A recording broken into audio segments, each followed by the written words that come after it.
Happy Super Bowl Sunday, Jet fans. Yes, I'm wearing the Sam Darnold jersey. It barely fits my fat body, but we had to make sure we get it on in support of old Sam Darnold. So we'll talk some of that. We'll talk about Rex Ryan's son joins the team. Kirk Cousins update. Oh boy, we've got a lot to get into, and a Jets Worldwide takeover. Oh boy. I'm gonna lose my gosh darn bananas. Boy Green Daily starts now. Zoinks! Boy Green, Boy Green Daily, Boy Green Daily, Boy Green Daily. Let's go!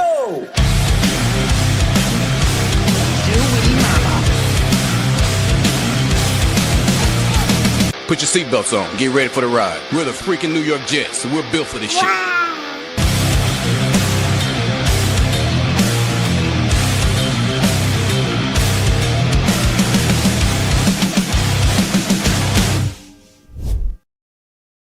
What's going on, everybody? I'm Paul Leston Jr., a.k.a. Boy Green. I'm the New York Jets digital reporter for Heavy.com. Welcome to Boy Green Daily, a daily New York Jets video show, also available wherever you get your podcast. We have a double dip of articles in the YouTube description down below. One on the latest on the Seth Ryan hire, Rex Ryan's son, and some nostalgia and things of that nature. There's also the latest update on the Kirk Cousins situation. We'll talk about both of those topics today and more. But not only do we have one guest, we've got two. It is a Jets Worldwide, all one word takeover, baby, here on the friggin' program. And that will be a new regular item here on Sundays that I'm very much looking forward to. So, folks, make sure you subscribe right now.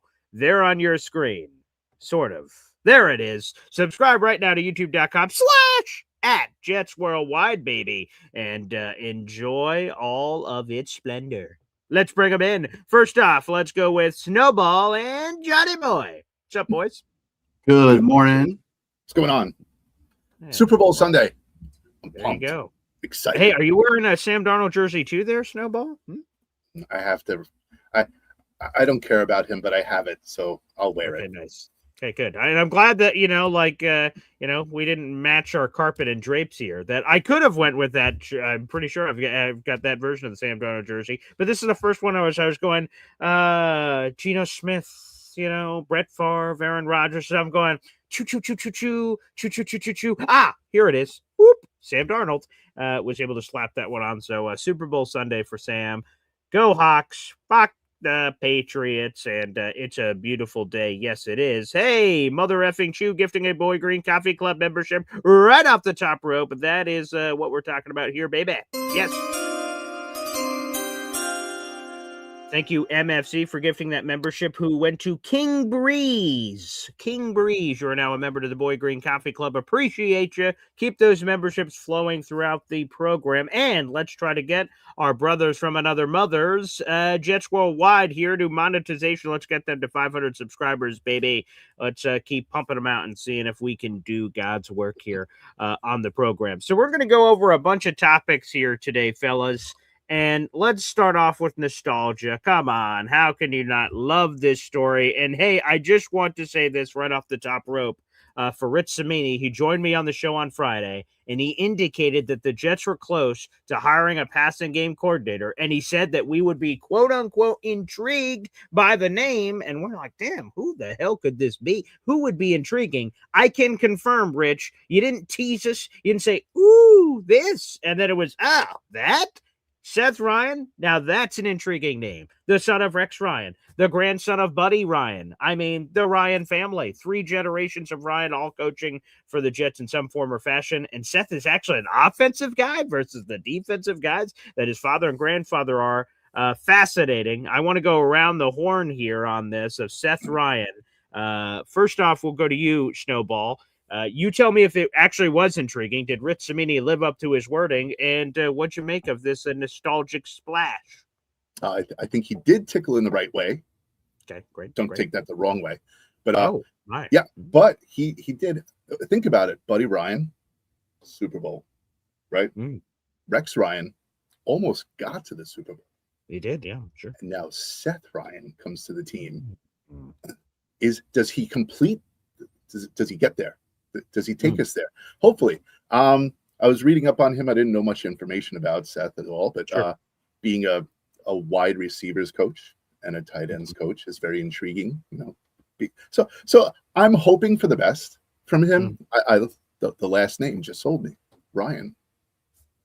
Good. That'll do it for a lot of people. Me and Seth are around the same age, so when I went to Jets training camps back in the day, the football over my left shoulder, it's sort of blocked out by the chair, has all these autographs from back in the day when I used to go to Cortland. And me and Seth, apparently, I didn't know that at the time, were just the same age as he was running around on the sideline. So that's super cool. There is an obvious nostalgia splash. Yeah. One other fact. I'm gonna act like a fifth grader, but I like him too because we have the same birthday. Okay. There you go. Okay, yes. Very nice. Which is March 26th. Ooh, that's coming up right around the corner. Johnny, you better get him something nice. I don't know if that's in that mystery box or you have your own mystery box you're going to unveil for Snowball. Hopefully so here. So yes, Seth Ryan, an intriguing name for certain. And again, some high praise. I'll have to write a story about it here this week, but Ben Johnson had some high praise for Seth Ryan, and Rich Cimini on his ESPN video series. He does like some exclusive videos for the .com, which makes sense. At the end of his little minute that he talked about Seth Ryan, he says that a lot of the crazy, funky plays everyone was losing their shit over under Ben Johnson were of Seth Ryan. He was the one who I guess was providing those to Ben Johnson. I said, wow, I had no idea. So that's a cool little nugget. Apparently, people consider him this bright offensive mind. So great. Let's go to you, Johnny boy. Did it rev your engine? So we got the Ryan with the least cool name. Seth. Okay. Yeah, right. Yeah. So no, we no got offense to any Seths in the audience, but you had Buddy. Sure. Rex. Sure. Sexy Rexy. Yeah. I mean, you got Rob Ryan, right, with the long, freaking gray hair. Wasn't nothing to do with the Jets, but no, right. Then you got Seth Ryan. So, BG, I heard the same thing in regards to the Ben Johnson saying, "Oh, you know, he gave him these plays, blah blah blah." Mm-hmm. I feel like we heard that before, though, right? Sure. From Tanner, and Tanner was supposedly the one. So, but I don't know. I mean, I think this kid, he's got up the ranks the right way. He's done it himself. I mean, even from when he was a walk-on, right? Clemson, right? Mm-hmm. Started from over there. I mean, then moved over to his coaching. Started with, I think, with the Chargers. And then moving on over to the Lions. So, and now he's back home with the New York Jets. I mean, he went to school up in Jersey. He has the hometown feel. How can you not get excited about another Ryan in the organization itself? Because to these guys, the green and white means something to them. So you know he's going to give it his all. That might be me being a whole, like, you know, green glasses, blah, blah, blah, with everything's going to tell me. But again, we wanted somebody in there that's young. He's going to be learning behind Frank, where everybody say that they really liked him as an OC. I think it's a good hire. And shout you out because you were the one that really put this out first. You with Cimini out there. And the interview that you had, that was the first thing. That was the first place that I caught it, and it came on your show and it stated that. So I'm excited. Yeah, that is true. So thank you. I will be on the injury report tonight with a limp wrist from patting myself on the back for that one. So thank you. Thank you for pointing that out because I would have pointed that out myself. So there you go. Very nice. Way to go, Paul. The other thing I would say is the last point that you just brought up here, Johnny, that a lot of people have criticized, I guess, for lack of a better word, like, whoa, Seth Ryan, passing game coordinator. That's a big jump, boy. Seth Ryan going from this assistant wide receivers coach, assistant tight ends coach, and booyah, passing game coordinator. But the reason why I feel better about that kind of a jump is, first off, obviously, Seth has been around football his entire life. So that part makes me feel pretty good.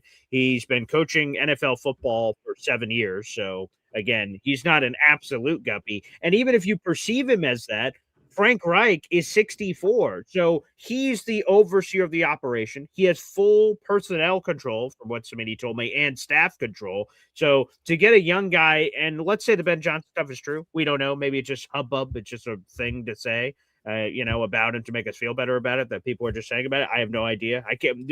I don't even know if anyone could ever confirm that. Is there like a camera of him like doodling in the corner? Says, "Hey, Ben, here's this cool play. You want to give it a whirl?" So like outside of that footage debuting, we just have to take people's words for it. But I like that Frank Reich, according to Boomer Esiason, his former teammate, or former connections, college teammate, excuse me, that Frank's person that he idolizes and think is the best play caller in the NFL is Ben Johnson. So it shouldn't surprise us that he dips into Ben Johnson waters of people that were around him. Obviously, of course, Seth connected with Aaron Glenn. They were both on the same staff there with the Detroit Lions as well. But again, I like that Frank Reich is a sage older guy, and you're bringing in Seth Ryan under his leadership. That makes me feel better, as opposed to, hey, Seth Ryan, here's the great teacher Tanner Engstrand, second-year NFL play caller. That would probably make me feel different.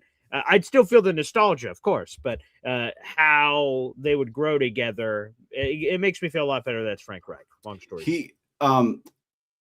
What I liked about Seth Ryan as well is that he's been nothing but straight offense, which is great. I think his last year that he was with Detroit, he was helping out too with the tight end room itself. And then who did we just get from the Steelers?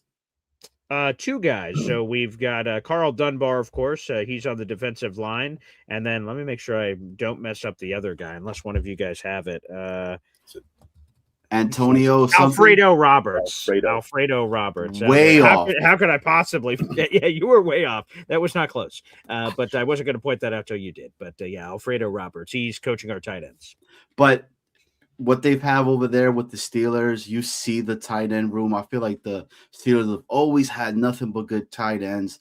Sure. Now you got a kid that's, he's been around that, learning from the tight ends, got another opportunity to do more with the passing coordinating role that he's going to have over here. I'm just like, man, this kid is getting put in really good positions and going to be behind really good coaches. And so, and he's been around that his entire life. I mean, Buddy Ryan, sure, Grandpa Rex, yeah, Rob, sure. So it's exciting, and I like the fact that he's been around all of these big players as well from very young. So he's probably not scared to put them in their place. Because I mean, could you imagine somebody our age having to tell, I don't know, give me a Michael Clemens to shut up and sit down. Yeah. Hey, Michael, get your ass back in line, buddy. Yeah, right. Right. And it's Seth Ryan. Like, there's pictures of him when he was with the Jets, when his pops was here. He was super young. You see him. He's real lanky guy, But look. But, like, think about, like, Garrett Wilson, right? Because he's going to be the pass game coordinator, so he's going to work on the offensive side of the ball. Hey, Garrett, you want to not be so fucking lazy on that route, buddy? Yeah, run that back. Sorry, coach. Sorry.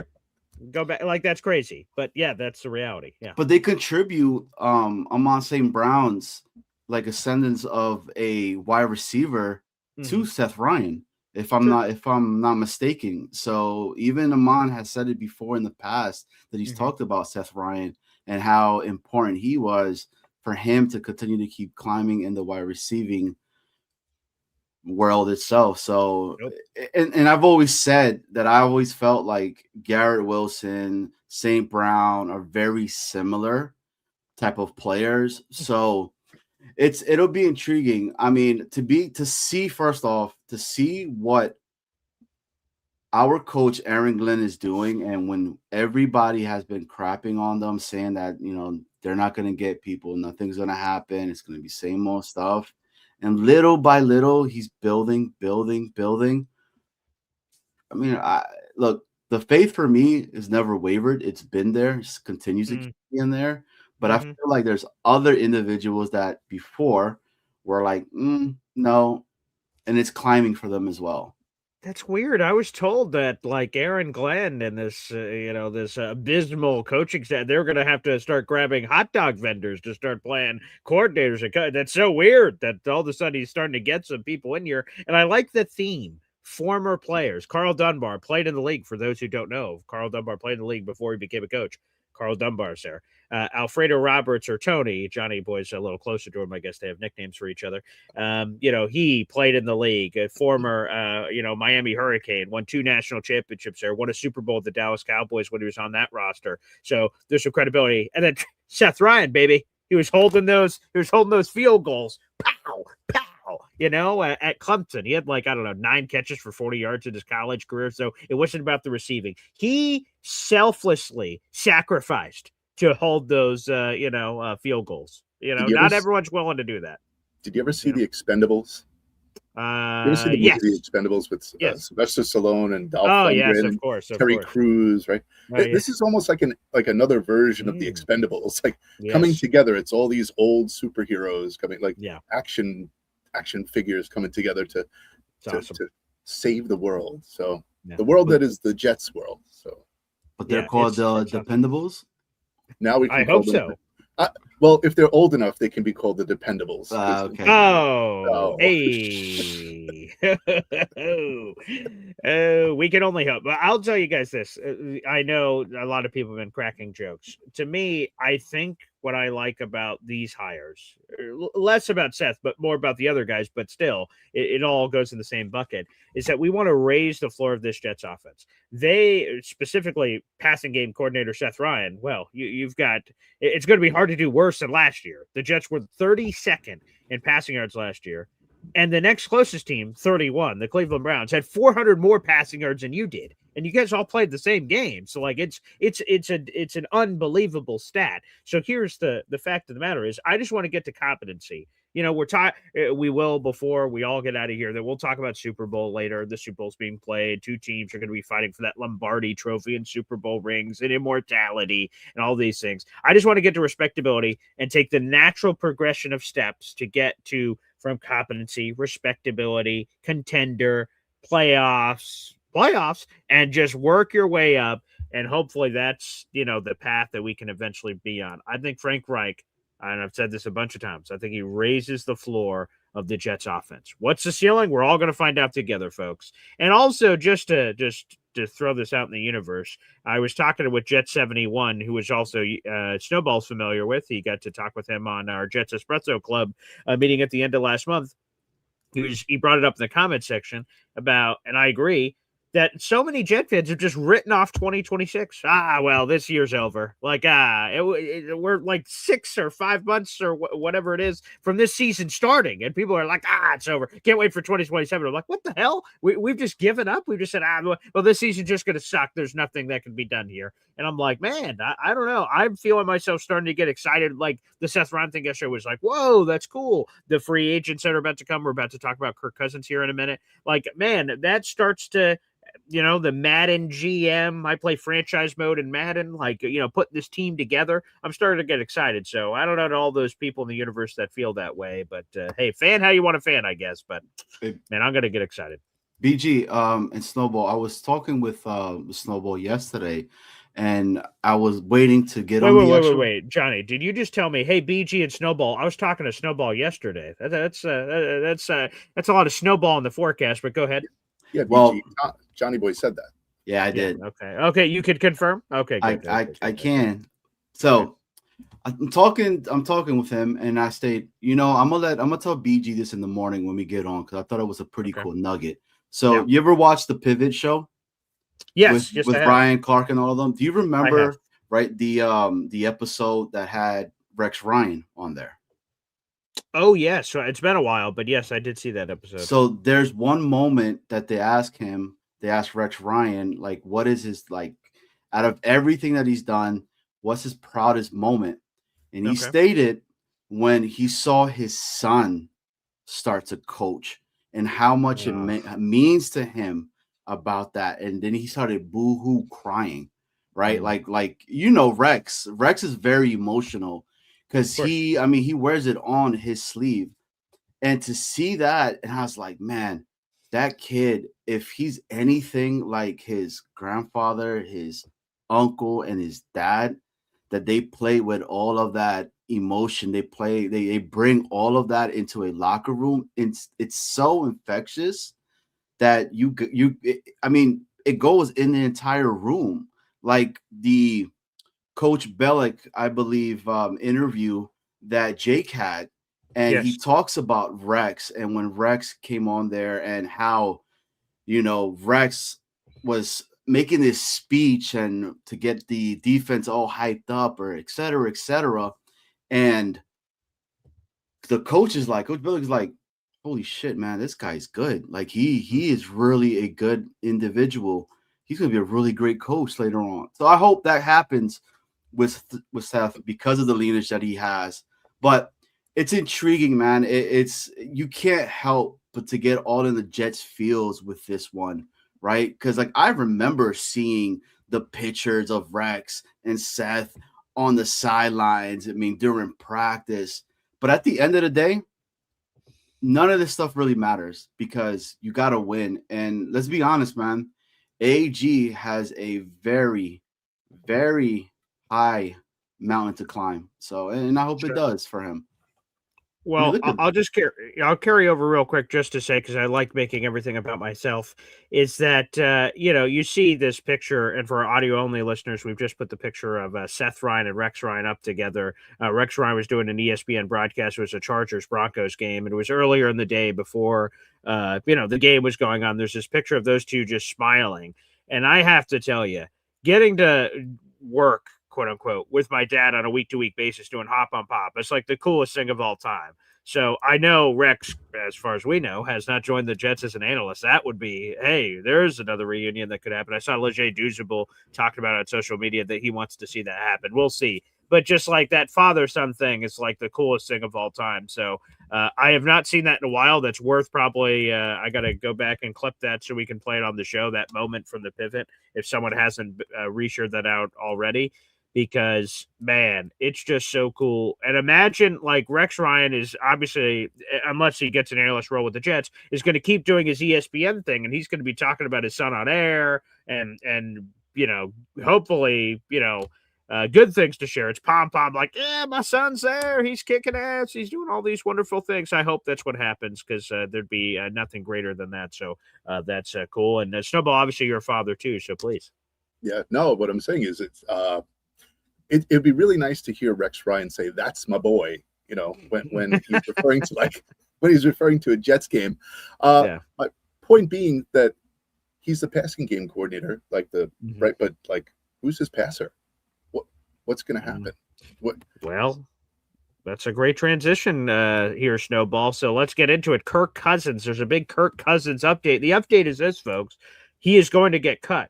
Now, there's been speculation he could be cut or he could be traded or he could be kept because there's a Kevin Stefanski connection from their Vikings days. There's been a lot of hoopla, but Adam Schefter reported yesterday the full expectation is Kirk Cousins will be released, and thus the Jets will have a chance to chase him. There's not a lot of sexy free agent options that are available. We've even brought up Jacoby Brissett, who we talked about on the show yesterday. That's a trade situation. So that adds a layer of complicatedness. Not that it can't happen, but it adds a layer of complication.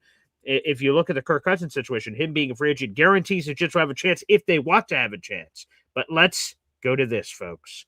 So the poll of the day that's right now up on this YouTube channel here is I asked this question.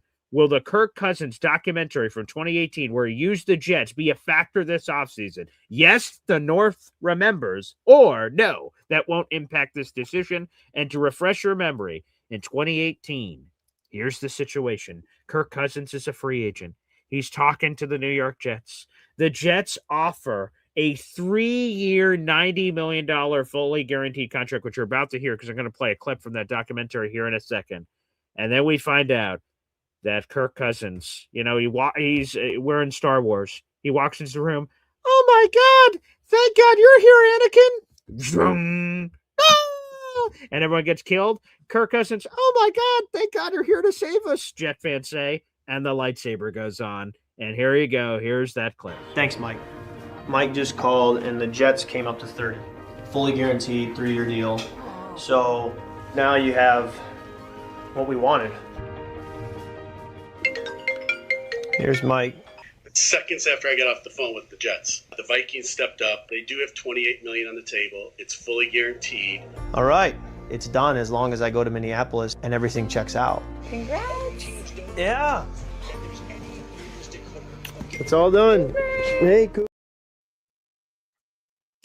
The light piano in the background seems a bit much, but I guess I might be, nitpicking. But anywho, long story short, for those who forgot, the Jets, Mike McCagnon, and everybody, they're making an aggressive, off season. Oh my God, we're gonna go get Kirk Cousins, and the Jets are obviously, as you see in that clip, unable to get Kirk Cousins. Apparently, Kirk Cousins never had interest, but he just toyed around with the Jets to increase the offer the Vikings, the team he wanted to go to, which pissed a lot of people off. Woody obviously still the same owner of the team that he was back in 2018. So maybe him being miffed by that initially still has him miffed and he won't make the deal. Or maybe bygones are bygones and hey, man, we need the best quarterback available. And if that so happens to be Kirk Cousins, who gives a shit about this random documentary thing. But before you guys answer that, just to bring this all full circle, because I sort of stumbled into this when I was talking to Snowball before the show, like of my memories, right? So think about that offseason. 2018, the Jets try to get Kirk Cousins for in-season before the draft. That's what they try to do. Kirk Cousins says, yeah, blow me, pal. Not going to happen. Jets go, oh, man. Well, I guess we got to go to plan B. And a very short while later, I'd have to double-check the dates, maybe a week or 2 weeks later, the Jets strike a trade a month before the draft with the Indianapolis Colts to move up from 6 to 3. And they did that to put themselves in a position to get one of the top 3 quarterbacks. They didn't know who was going to fall, but they just moved themselves in position to lock that in. And apparently, as we later found out, the Giants refused to trade out Saquon Barkley. We're not answering the phone, which helped out the Jets because, in theory, a quarterback would fall into their laps. And that quarterback is the one that I'm wearing a jersey for, and that Snowball is wearing a jersey for. That's Sam Darnold. So think about the NFL. Dave Damashek used to do this thing for NFL.com where he did this little cartoonish NFL thing. If you change one thing in NFL history, here are all the ripple effects of that decision. If the Jets get Kirk Cousins and he wasn't playing around, that was a better offer than the Vikings gave him. He takes a Jets offer. We never trade up from 6 to 3 to get Sam Darnold. Sam Darnold ends up being somewhere else, and Sam Darnold potentially being in the Super Bowl right now is cool for Sam, but doesn't mean shit to us because we would have never gotten Sam. So it's a crazy world out there. So let's go around the horn here. I'll go first to you, Snowball. Okay, you saw that video clip, fresh in your mind. I'm sure you may have even remembered it, but now it's fresh in your mind. Will that have any impact on the Jets' potential interest in Kirk Cousins this offseason? In terms of they're like, you know what, he fucked us a couple years ago. I don't give a shit if it's good for us. Fuck him. We're not going to do it. Or will they do it? They'll put pettiness aside and just say, hey, man, if he's the best quarterback, we'll go for him. What do you think? I think the answer to that question depends on who you ask it to. So maybe Woody Johnson, being of the age he is, maybe he forgot about that. I doubt he forgot. So sorry to remind him, I guess, with that video clip. He's like, damn it, that's right. You're right. Yeah, watching a Boy Green Daily. I know. So yeah, Woody Johnson probably remembers, and I don't think Woody Johnson likes to, get screwed a second time. So he might advise Muji and AG to not go into the waters of Kirk Cousins. That would not be a logical thing to do, and that's a Woody thing to do. Muji and AG probably looking for the best option at QB for them to maintain their status as GM and head coach of the New York Jets. Might say, hey, you know what, Kirk Cousins is worth a shot. So, they'll definitely throw their hat in the ring. And Kirk Cousins, being that he's eventually going to, it looks like he's going to be released by the Falcons, right? Yes. Yeah. So do you want to come to the Jets? There are a lot of teams out there in need of a quarterback. Stability at the quarterback position, drafting a quarterback, wanting a vet to be the starter, to kind of be the bridge for whoever they draft. So, and Jet fans, right? If you're asking the Jet fan, and I'm the Jet fan, do I want Kirk Cousins? I really don't, but I do. It's like you kind of like, the Two-Face, where you're like, I know that he screwed us over, but he's probably one of the best options to have at the quarterback position. So damned if you do, damned if you don't. I'm in on Kirk Cousins. I wish there were better options. Right. And just to throw this in before Johnny Boy, the problem is that history could repeat itself. What do I mean? Here it is, right? So 2018, right? Kirk Cousins pinned the Vikings and Jets against each other. But Kirk Cousins knew the thing that none of us knew at the time. He was just using the Jets because he was always going to the Vikings, but he just wanted more money. Now we get to 2026. JJ McCarthy, with all due respect, looked like shit last year. So now the Vikings are going to be a lot more open to adding a veteran quarterback to that mix. Kirk Cousins has family in Minnesota. He didn't want to leave Minnesota, but he caught wind that they were going to do a JJ McCarthy draft choice. He's like, I don't want that to happen. I'll go to Atlanta, where it ended up happening to him anyway with Michael Penix, which is sort of a cruel twist of fate, I suppose. But this offseason, it could happen again. I think the Jets, if you are a proponent for Kirk Cousins coming to the Jets, I think your biggest obstacle are the Minnesota Vikings once again, the same way it was 8 years ago, because I think they are going to have an easy sales pitch. You compete with JJ McCarthy, Kirk Cousins is going to win. And then he's back to throwing a Justin Jefferson and being in a place he's familiar with. So I think the same demons from the past may haunt their head again for the Jets if they're in those waters. So let's set it back to you, Johnny. Again, do you believe – there's other questions we could try to ask from this, but I'll ask this off the top initially. Do you believe that documentary and again, so not only did Kirk Cousins fuck the Jets, which they could have found out a different way, it was thrown in a documentary that was released to the world to say, ha, ha, ha, the Jets, we fucked them. So that went to everybody in that world. Do you believe that will affect the Jets' decision-making this offseason of wanting or not wanting Kirk based on that situation from 8 years ago, or will it have no impact whatsoever? Execute Order 66. The North remembers. Should I go on? Should I go on? Yeah. It's a good the point. year before that, didn't we have the Anthony Barr situations with what team? Yeah. Mm-hmm. Yeah, Vikings, okay. Yeah. Right? Then you get the Kirk Cousins situation. Then it's put on television with this documentary there. With the whole piano playing, they bring the little kid inside there, right? Yeah. And he's like, "Hey, the Jets just gave me 33," and then gets another phone call. Psych! I'm not going to the Jets. Let's go to the Vikings, and it's put on blast. Now, how long ago was that, BG? 8 years ago. Okay. What quarterbacks have we had since then? Oh my God, that's a good trivia game. So let's see. So since 2018, so obviously Darnold, because that's who they ended up getting. So Darnold would be in that group. But as Snowball reminded me before the show, he had this thing called mononucleosis. So we were suddenly introduced to the Luke Falk and David Fales of the world. So those happened. Joe Flacco, Mike White, Trevor Siemian, Zach Wilson, Aaron Rodgers, Josh Johnson. There is Tim Boyle, Brady Cook, Tyrod Taylor. Good Lord. There's a lot was the answer to that question. A lot. Exactly. Many fingers. Right? Yeah. So if, again, the North remembers. Yeah. If there's an opportunity for Kirk Cousins, Captain Kirk, to come to the New York Jets, it ultimately bolsters the quarterback room for us, because what we have right now is straight basura, straight trash. Okay. So it would, anybody that's gonna say no or blah blah blah. My whole thing is this. I'm looking at it from Kirk's glasses, because he wears glasses, right? His wife is from the Georgia area. New York is kind of close to Georgia, right? Compared to Minnesota. I guess it's a quick flight from JFK, LaGuardia.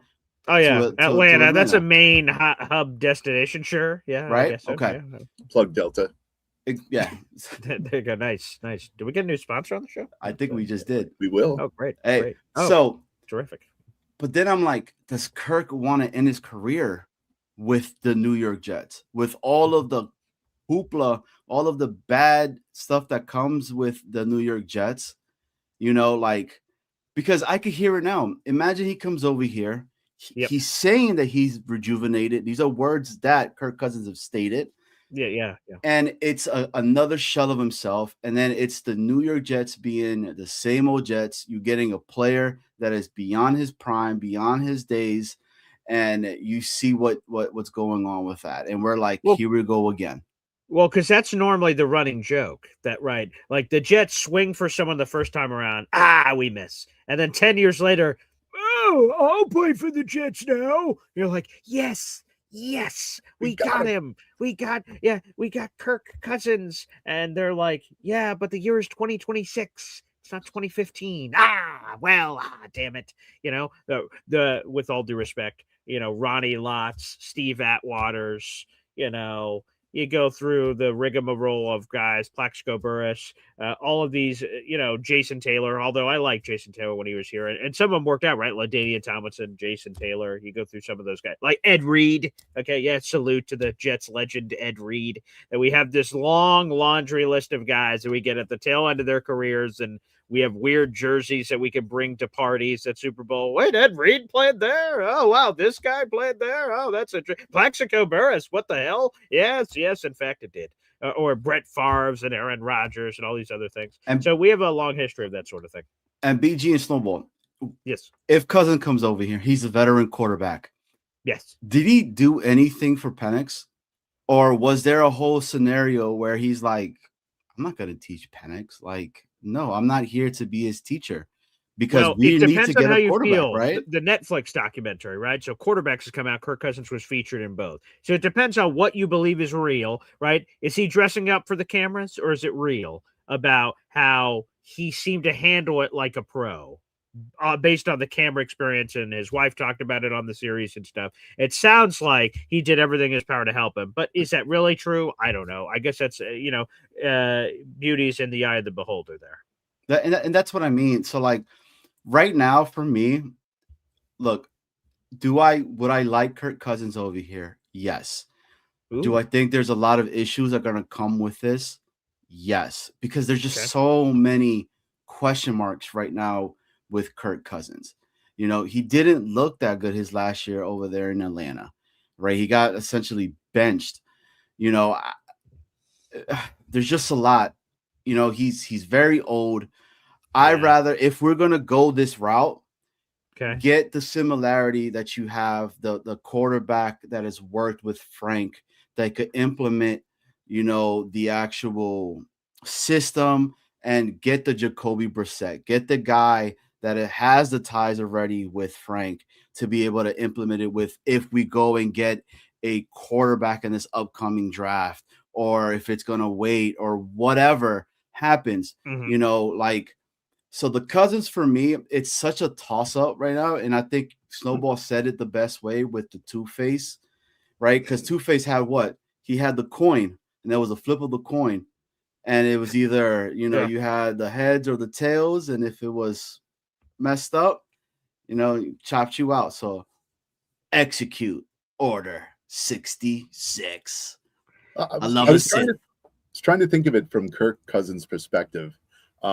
You know, Vikings, then Atlanta, and then possibly back to Vikings. Right. Those are dome stadiums. You know, like him coming to the Northeast of New York, and, you know, experiencing the winter that we're just having now. Like, forget about it, man. Like 38 years old, you're in the swan song of your career in the NFL. At least guaranteeing myself 8 games inside a climate-controlled bubble, you know, to play. Maybe that's it. But the other thing is, if he comes to the Jets, he really doesn't have anybody to compete with. Like, you know, he's the starter. That's it. He comes in, he's done. You know, JJ McCarthy just sitting there like in the weeds, like, you know, I think I can do it. I think I can beat this old man out. You know, like, although he played like crap, but you know, just the little annoying gnat being there. Yeah. Like, so what's your choice? Like Kirk Cousins, if I'm him, I truly think it's a toss up. You know, can you hose the Jets for the Jets tax and bump it up? Like, what's he going to get paid? I think we talked about it. We briefly spoke about this before the show. Yeah. What do you pay Kirk Cousins? It's a good question. First off, just to your JJ point, right? So despite the fact that JJ looked like shit last year, it's not like they cut him, right? So he's a top 10 pick. They want him to work out. That's their preferred path of existence. Kirk said the reason he didn't stay in Minnesota was some financial, but it was more that they sort of told him, hey, we're going to draft a quarterback, man. You're getting old. And he's like, yeah, well, fuck you, buddy. I've still got time. So see ya. I'm going to Atlanta. And then again, they draft Michael Penix to the top 10 pick. And he's like, ah, damn it. And so it happened to him. So would he go back to Minnesota knowing the top 10 pick is lurking? That at a moment's notice, if Kirk has a bad stretch, JJ, there's no JJ here. The Jets, sorry, Tank for Tires in our audience, I would be shell-shocked if they take Ty Simpson with the number 2 overall pick. So I just don't see that happening. So to Snowball's point, Kirk has a very clear path. He's 37 right now. He'll be 38 before the start of the 2026 season. And if you look at his recent times to Atlanta, which I think is the proper scope to look at, to Johnny Boy's point, he has appeared in 24 games in Atlanta. He's made 22 starts. He's completed 65% of his passes. Okay, that's not bad. 5,200 yards. That's terrific. 28 touchdown to 21 interception ratio. So the picks are sort of gross. That was more in his first year. He had 18 touchdowns, 16 picks. So this past season, he didn't have as many interceptions, but still, you have to evaluate the full, most recent picture of Kirk Cousins. But then we get to what Snowball just said. Financially, what does it look like? This is another factor in all of this. If the Falcons cut Kirk, wow, that's a tongue twister. I didn't even realize. If the Falcons cut Kirk Cousins, the next team that he goes to, whatever money they pay him will be offset by what the Falcons paid. So if Kirk wants to be a dick, and I don't know when he's ever been a dick in his life before, but if he ever chose to go down that particular path, he could really stick it to Atlanta by taking less money with his new team to fork the bill over to Atlanta, which in theory, the more money you provide your next team, they can build around you with more stuff. Russell Wilson, right? He got the veteran minimum Pittsburgh land and shoved the full bill over to Denver, and that's how he operated. So will Kirk do that? Again, I don't know. I haven't spoken with Kirk, but knowing that that's a possibility, the Jets in theory could get this guy who has a very impressive resume. As much as we all want to talk shit about Kirk Cousins, basically in his career, the bulk of his starting career, because obviously he started off as the backup to RG3, these are what I'm about to say are his average numbers: 4,000 yards and 30 touchdown passes. I can count on one hand how many Jets quarterbacks have thrown for 4,000 yards and 30 touchdown passes.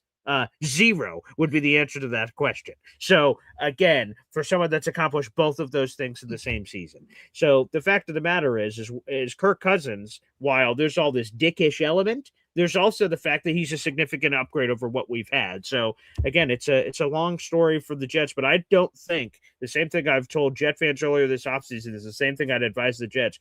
We are not in a position to go, no way to any quarterback. We suck. Right. We have the Brady, Cook, Justin Fields, time out there. We don't have the balls to be able to tell someone to go F off, because it's not like we have something better. Like, we need to look in the mirror and say, hey, we need to get the best possible quarterback we can. Maybe that is Kirk Cousins. Maybe it's Jacoby Brissett, who, again, we're getting a couple of comments in here. Let's throw a couple of these up. I see good guy Greg 55 says, I'd still prefer Jacoby, but not sure if they trade for him, which again, or they trade him, them being the Cardinals. We'll have to see, because apparently there's a bad rub there with Kyler Murray as well. So I don't know. But whether they trade him or the Jets would trade for him, again, that's just another layer of complication. Apparently another quarterback has entered the octagon. Macho Talk Sports says Ian Rappaport just shared that Derek Carr could consider basically coming out of retirement for, quote, the right situation and coaching staff. Oh my God, we're going to get the pictures of Nathaniel Hackett with a martini and Derek Carr with Robert Saleh at that restaurant in Jersey, for God's sake. This is that's not a quarterback plot twist episode I anticipated. Is that a future Boy Green Daily episode? Are we back on Derek Carr? Good Lord. Wow. I just, the fan in me as a New York Jet fan, okay? So I'm going to start it off with that. Kirk Cousins, in my brain, I'm like, F this dude. You saw what he did to us, okay? Yeah. No. But then the other part of me that is like, we got crap as of quarterbacks right now, okay? He's really not that bad. He's done this. But then again, I'm just like, he's old. He's going to have to come and play in up here in the north where it's cold. That's correct. Is he going to survive it? Is Kirk Cousins, he has, game day style, right? You got the table, you got the 3 different hats, you got the Jets, you got the Steelers, and then you got the Vikings. Which one are you going to pick, right? You know what I'm saying? Because like the Steelers, that's another option that is not, I don't think it's being talked about, but he could go to the Steelers and be plug and play ready there, because who would he have to beat out essentially? Will Howard, still considered like a rookie, still considered like a developmental. Right, he's a 6th-round pick versus JJ's a top 10 pick. So yes, right. They still have Mason Rudolph, Kirk Cousins, Mason Rudolph, right? So like again, he was never my favorite reindeer. But go ahead, John. It's one of those where it's like, for his, like, do I want to end my career where all of the crazy crap that I'm hearing right now that's going on with the New York Jets, or do I go to a better established organization with the Steelers and what they've had in the past and the history, blah, blah, blah, or do I go back and revisit the Vikings that I just saw that my guy and Justin Jefferson was talking trash about, JJ McCarthy, or maybe they spun it that way or whatever, and have that over playing with a, Garrett Wilson, or playing with DK Metcalf with the Steelers. So I don't know, man. It's a lot up in the air, right? If we're over here talking about the whole, execute order 66, would this be a 6-7? 6-7? Oh, right? I see. Wow. Yeah. I'm sure Snowball hasn't heard that in any of his classrooms. I'm fairly certain. Please stop. I did it because of him. It's every Hey, look day. at this. Jake Ashman. We have some royalty in the chat here. Hey now.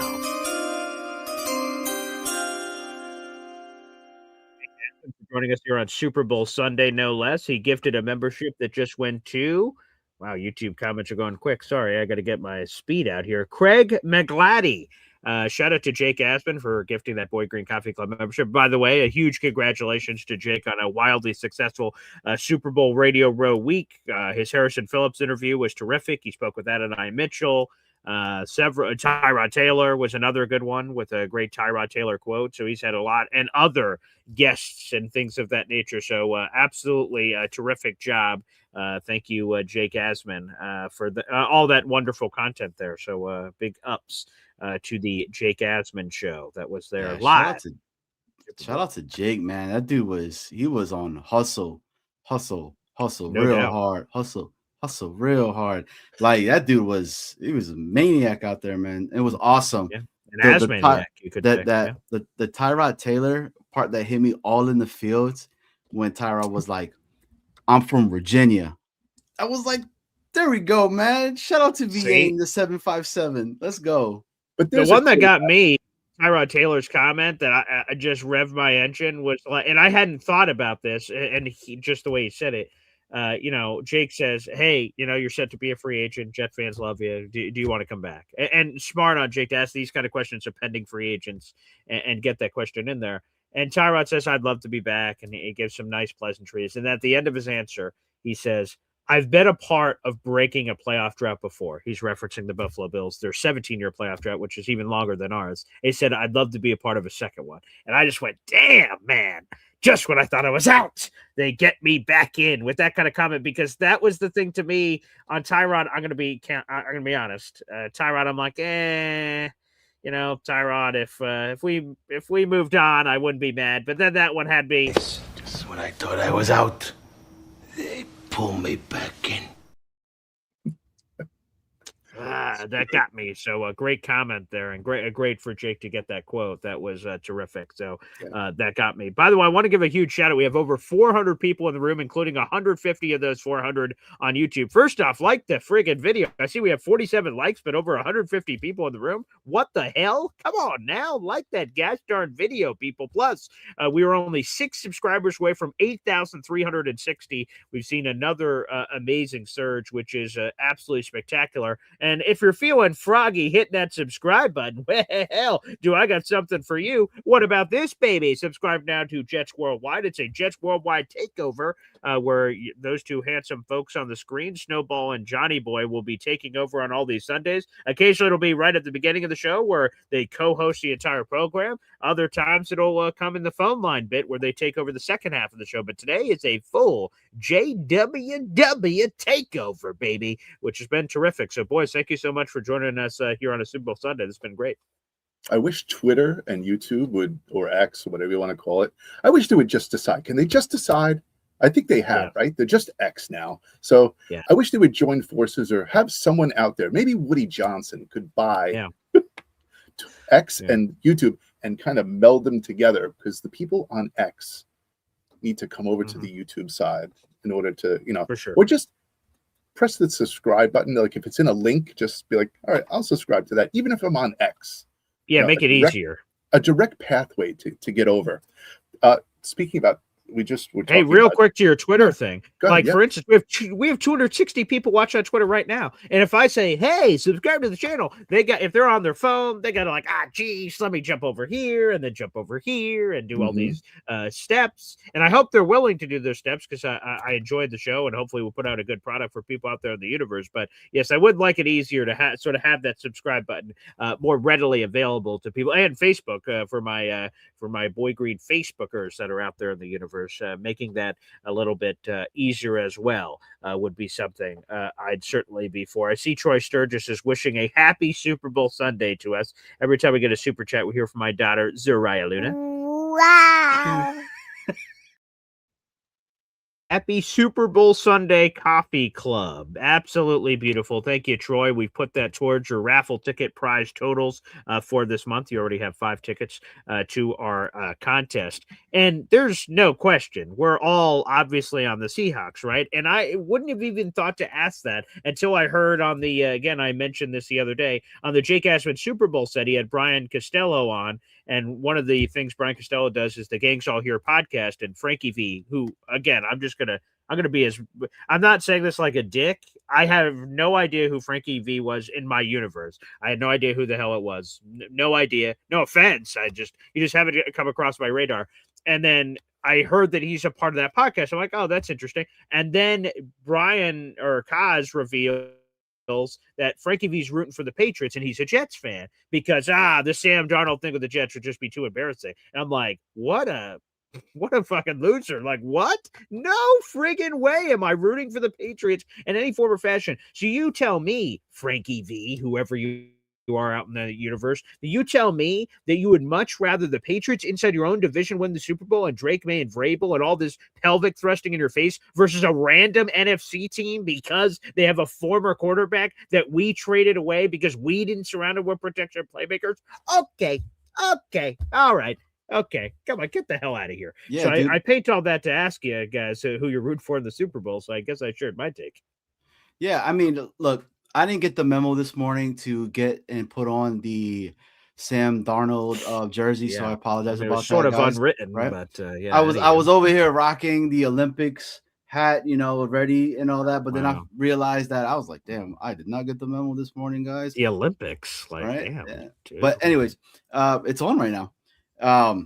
Thank you for sharing. Well, what are you getting? What's up with you and all these sponsorships? By the way, we're getting some Delta action. We're getting the Olympics. Like, what is going on, man? I mean, you got to do what you got to. $5 is $5, I guess. But wow. Hey, dude, I heard that you're trying to get yourself to Sports Roll next year, trying to go to the Senior Bowl itself. You got to work what you got, and you got some good-looking faces here right now. Hey, you don't get what you don't ask for. That's exactly. It. Yeah.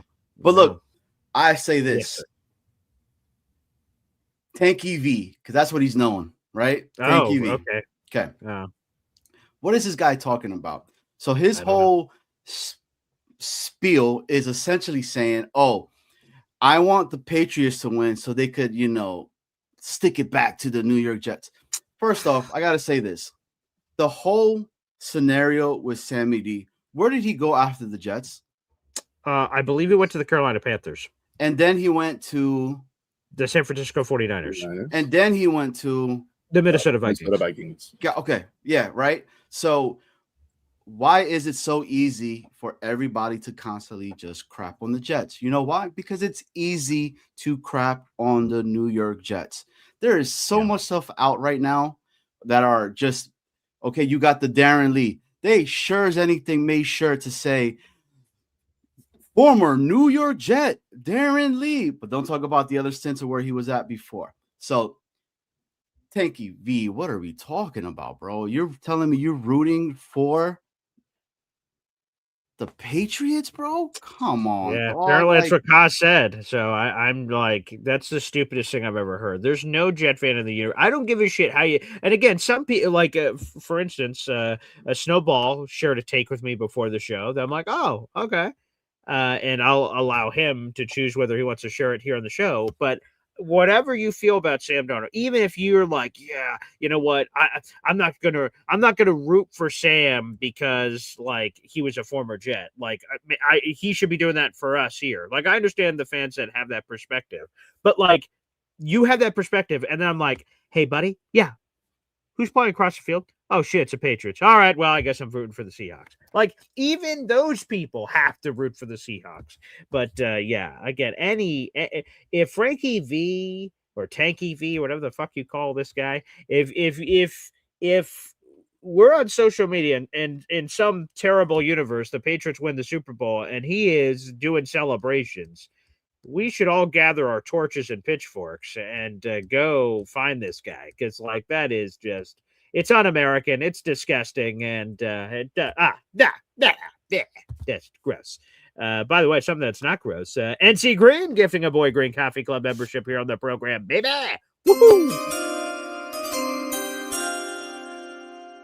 Doan syndrome. Thank you very much. You are now a member to the Boy Green Coffee Club, which we very much appreciate here on the program. All right, folks, we're going to be opening up the phone lines here shortly, welcoming in some phone calls here on the program. Again, don't forget to like the video and hit that subscribe button. Is there anything? Well, first off, I guess we got to get our Super Bowl picks in, boys. And if there's anything else on the table, by the way, quick shout out to Hop on Pop, a new member to the Boy Green Espresso Club, who's coming to our next Espresso Club meeting armed and prepared. So Hop on Pop 22. He will be joining us for that. I'm very much looking forward to that next Espresso Club meeting later this month. But yes, Green, I will share the fact that please, I shared with you before the broadcast. Yeah. A lot of Jet fans are supporting Sam Darnold today because he was a Jet. Yes. For me, I want the Seahawks to win because I hate the Patriots, but for me, the story of Sam Darnold, it's white noise. Like it's whatever. He's the quarterback of the Seattle Seahawks. He's been with several teams before he came to the Seahawks and whatever. Right. He was with us, and like any quarterback that comes to the New York Jets, and even if Kirk Cousins comes here, hopefully it doesn't happen, but we have a habit of breaking quarterbacks. So I hope that doesn't happen, but we broke Sam Darnold. We didn't give him any help, and he went on his merry way to all the teams that we just mentioned. I'm not on the Sam Darnold train. I'm just not. I'm more of like a Seahawks Patriots Super Bowl. Doesn't matter that Sam Darnold is there. I mean, I have his jersey, so I put it on today just to be in the spirit of the Super Bowl. But to me, whatever. If I catch heat, I catch heat. But you know what? Like Sam Darnold is, to me, Sam Darnold is the enemy now. He is the enemy. He's on another team. He's not wearing the green and white. So have at it. Okay, so let me ask you this, Snowball. Visualize this. An old Syracuse coach used to say that at his introductory press conference, he told every media member in the room to close their eyes and visualize this. And then a lot of media members weren't doing it. And Dino Babers, this former Syracuse coach, said, I'm not going on my press conference today. You guys close your eyes. They're like, Jesus, all right, man. And closed his eyes. He's like, visualize this. And he like visualized he explained his vision of what the stadium's going to look like, the atmosphere, the this. This is what I want you to picture, Snowball. Sam Darnold and the Seahawks win the Super Bowl, and Sam Darnold is the Super Bowl MVP, which, by the way, is the betting odds favorite to happen, which it should be surprising. He's the quarterback of the team that is the favorite to win the Super Bowl, so it makes a lot of sense. But if you, as you're watching the Super Bowl and it's over, and then it's the, they're playing the, America's team football, not America's team Cowboys, America, they do the football documentaries on all the Super Bowl teams. They're playing that music as they're bringing, the guy with the gloves is bringing the Super Bowl trophy, the Lombardi down and everyone's kissing it and slapping it, all this stuff. And it gets handed to Sam Darnold, and he's like, woo, and doesn't the confetti's flying all over the place? The emotions going through Snowball are what? Great. You won the Super Bowl. Fantastic. Again, no, you're not going to get the emotional tug on my heart from Sam Darnold. It's again, he wears a different jersey. Oh, I'm done. He's the enemy. Okay. Does Joe Willie touch the Lombardi tonight? Ooh. It's like that moment's going to go crazy. If I don't know how it works on a year-to-year basis. Do they rotate Hall of Famers? Like, how do they select the person that's carrying the trophy and sort of like he's the torch bearer for the Olympics, to get Johnny Boy some Olympics action in here on the show. I don't want to leave him out. Yeah, I don't know how they choose that person, but if that happens and there's any brief moment where there's Sam Darnold and Joe Namath either both holding the Super Bowl trophy at the same time or something like that, that is going to go insane everywhere forever if that moment happens. Again, I don't know who is bearing the Super Bowl. Is it a Seahawks legend? I don't think it always has been, because I remember random John Elway one year, and it was random teams that he had nothing to do with. So I don't think it normally has anything to do with the team. So I don't know how that's selected, but either way, I think Joe Namath should be the official bearer of the Lombardi Trophy from now on. So when he passes it to the team, they don't win next year. That's it. It's done. Oh, yeah. There you go. That could be a factor. I see we have a super chat shout out. Let's get to this real quick before we get to the phone lines. We have Joe the Jet G 6550, which by the way has been a member to this channel for 7 friggin' months. That deserves an award. Wow. Oh, how could we not ask this question while Johnny Boy's on? Did the Jets go after quarterbacks like Carson Beck or Drew Aller, Penn State, Miami, respectively? Johnny, let's go to our lead correspondent on the scene. Johnny. Hey, Joe the Jet. You might be new here, right? 7 months, okay? But I would like to say this to you. The hell with Carson Beck. I hope the Jets do not pick this guy. He sucks. He cannot throw any kind of anticipation types of balls. He throws. You thought that Justin Fields was bad at throwing balls, right? These hospital balls that he was throwing. This dude is way worse. Now, Drew Aller, I could get down with that. I mean, he fits the type of quarterback that Frank likes. If you get him in the later rounds, take it. I'm cool with it. But I think I'm on team do not get quarterback right now until maybe the later rounds itself, which I guess Carson Beck would probably be there. But if Carson Beck is there, you look at it, you spit on the ground, and you say, the hell with this man, and do not do it. So that is my take on there, Joe the Jet. And I hope you appreciate that, because I will say this. Suck it, Carson Beck, respectfully. Oh, right. I think in the future, the with all due respect thing is supposed to come before the insult, but that's neither here nor there, I suppose. Thank you for that question there in the audience. The only thing I will bounce off of what you just said is I know a lot of fans say, the drafting, we'll wait till later if we're going to take one at all. And that's a perspective that people have that are looking forward to 2027 and saying, ooh, there's all these delectable things there. While I get that's the overwhelming fan perspective that people are saying. The Jets, AG, I don't know. Only AG and Woody Johnson know the truth. Is Woody telling AG, like, hey, buddy, you better fucking show up or you're out? If that message was shared with AG, I imagine that's going to influence his decision-making this offseason. If he was told by Woody, hey, man, obviously I want you to win games, but hey, don't listen to outside noise. You're my guy. Again, what he says privately is the most important thing, not what he says publicly. What he says privately to AG. And based on what they do at quarterback, I think will strongly indicate to us what the hell Woody said to AG that none of us know out there in the universe.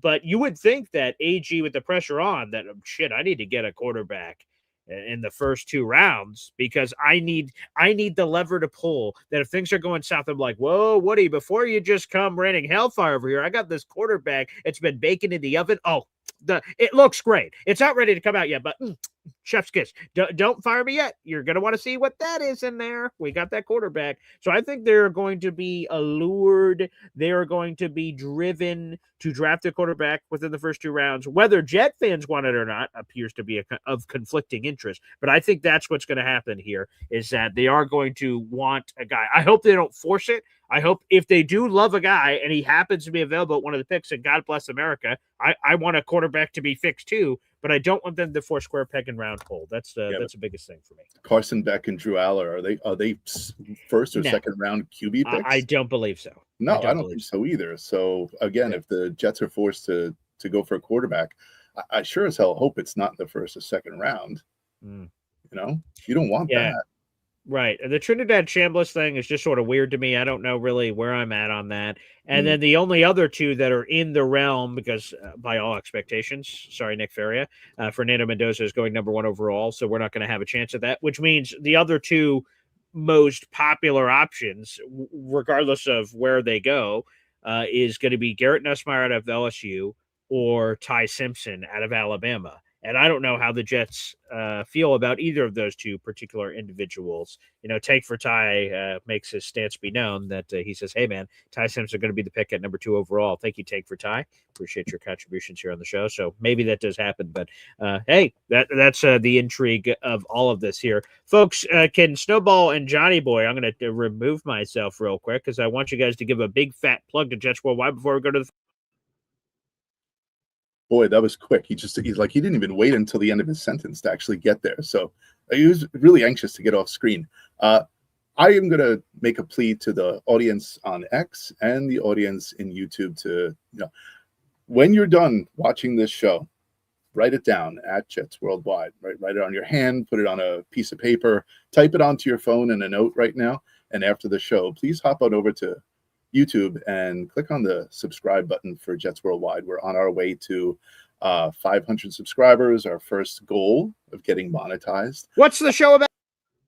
So the show is about the Minneapolis. No, the show is about the New York Jets, obviously. Johnny Boy and I, every Friday night at 7:30 p.m., talk about the New York Jets, current, past, potentials, all those different things. And Johnny, anything else to add? How long has your show been around? So the show's been around for over a year. The show talks about everything to do with the New York Jets. It's every Friday, 7:30 p.m. It's a show that do you ever have I think it's a little bit more different. And look, I'm gonna say it like this: if you love the New York Jets and you love football,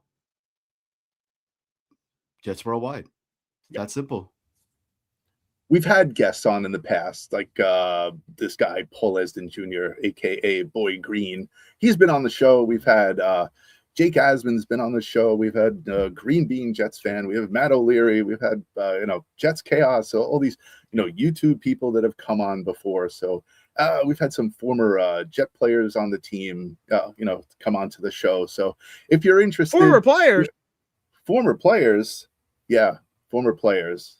Jake Asman. Yes. So, you know what? The sign of a good teacher. That one guy with the son that he talked about the Jets being terrible. He was other. He was. Yeah. Listen, the sign of a good teacher is allowing the student to finish talking.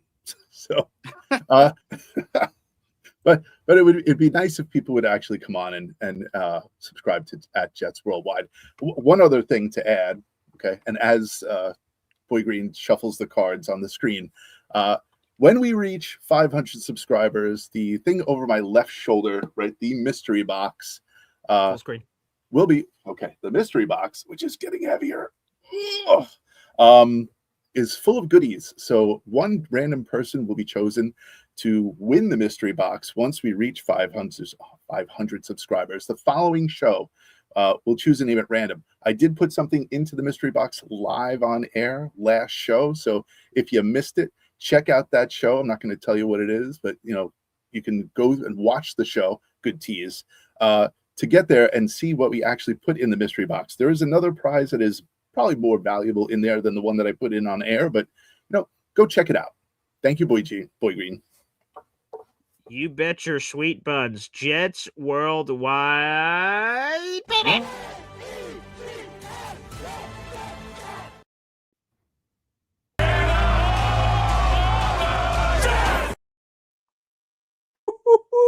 What a plug and a half, baby. Johnny Boy Snowball. Oh, it's a real treat. All right, fellas, are you ready for the phone lines? I cannot wait to take a phone call. I'm so hyped. I hope he comes. I mean, look, Yeah, I don't know. I'm waiting for Easy, if I'm being honest with you. Like, I want Okay. Easy to call in because we got a Ryan in the building. That man has been in the Rex Ryan army for the longest time already. And you know what? They gave you the fourth Ryan. All right, so Johnny, first, he called Frank Reich and A. Ryan joining us, so he's nailed it. Johnny, can you do the honors and throw us to the phone lines? Hello, can you guys hear me? I'm just kidding. I'm just kidding. Hey, get ready, guys, because it is time to call in to Boy Green Daily. Hit the Hep song. 1, 2, 3. Whoa! Boy Green, Boy Daily, Boy Daily, Boy Daily. Talking Jets football, man. All right.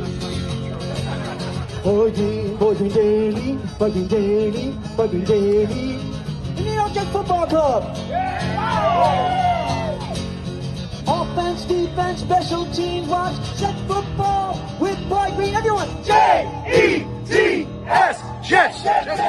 Boy Green, Boy Daily, Boy Daily, Boy Daily.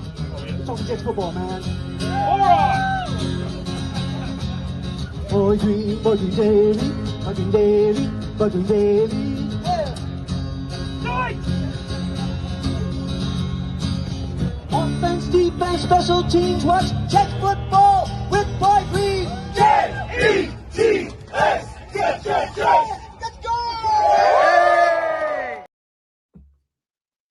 Oh, yeah, baby. Shout out to Hep and all his beautiful song playing. Again, we'll be doing another tailgate special. And people, it's almost like the Royal Rumble. People have announced, I'm going to be in this year's Royal Rumble. A few people have called in and said, I'm going to the tailgate this year for the first time. So, folks, save your shekels, baby.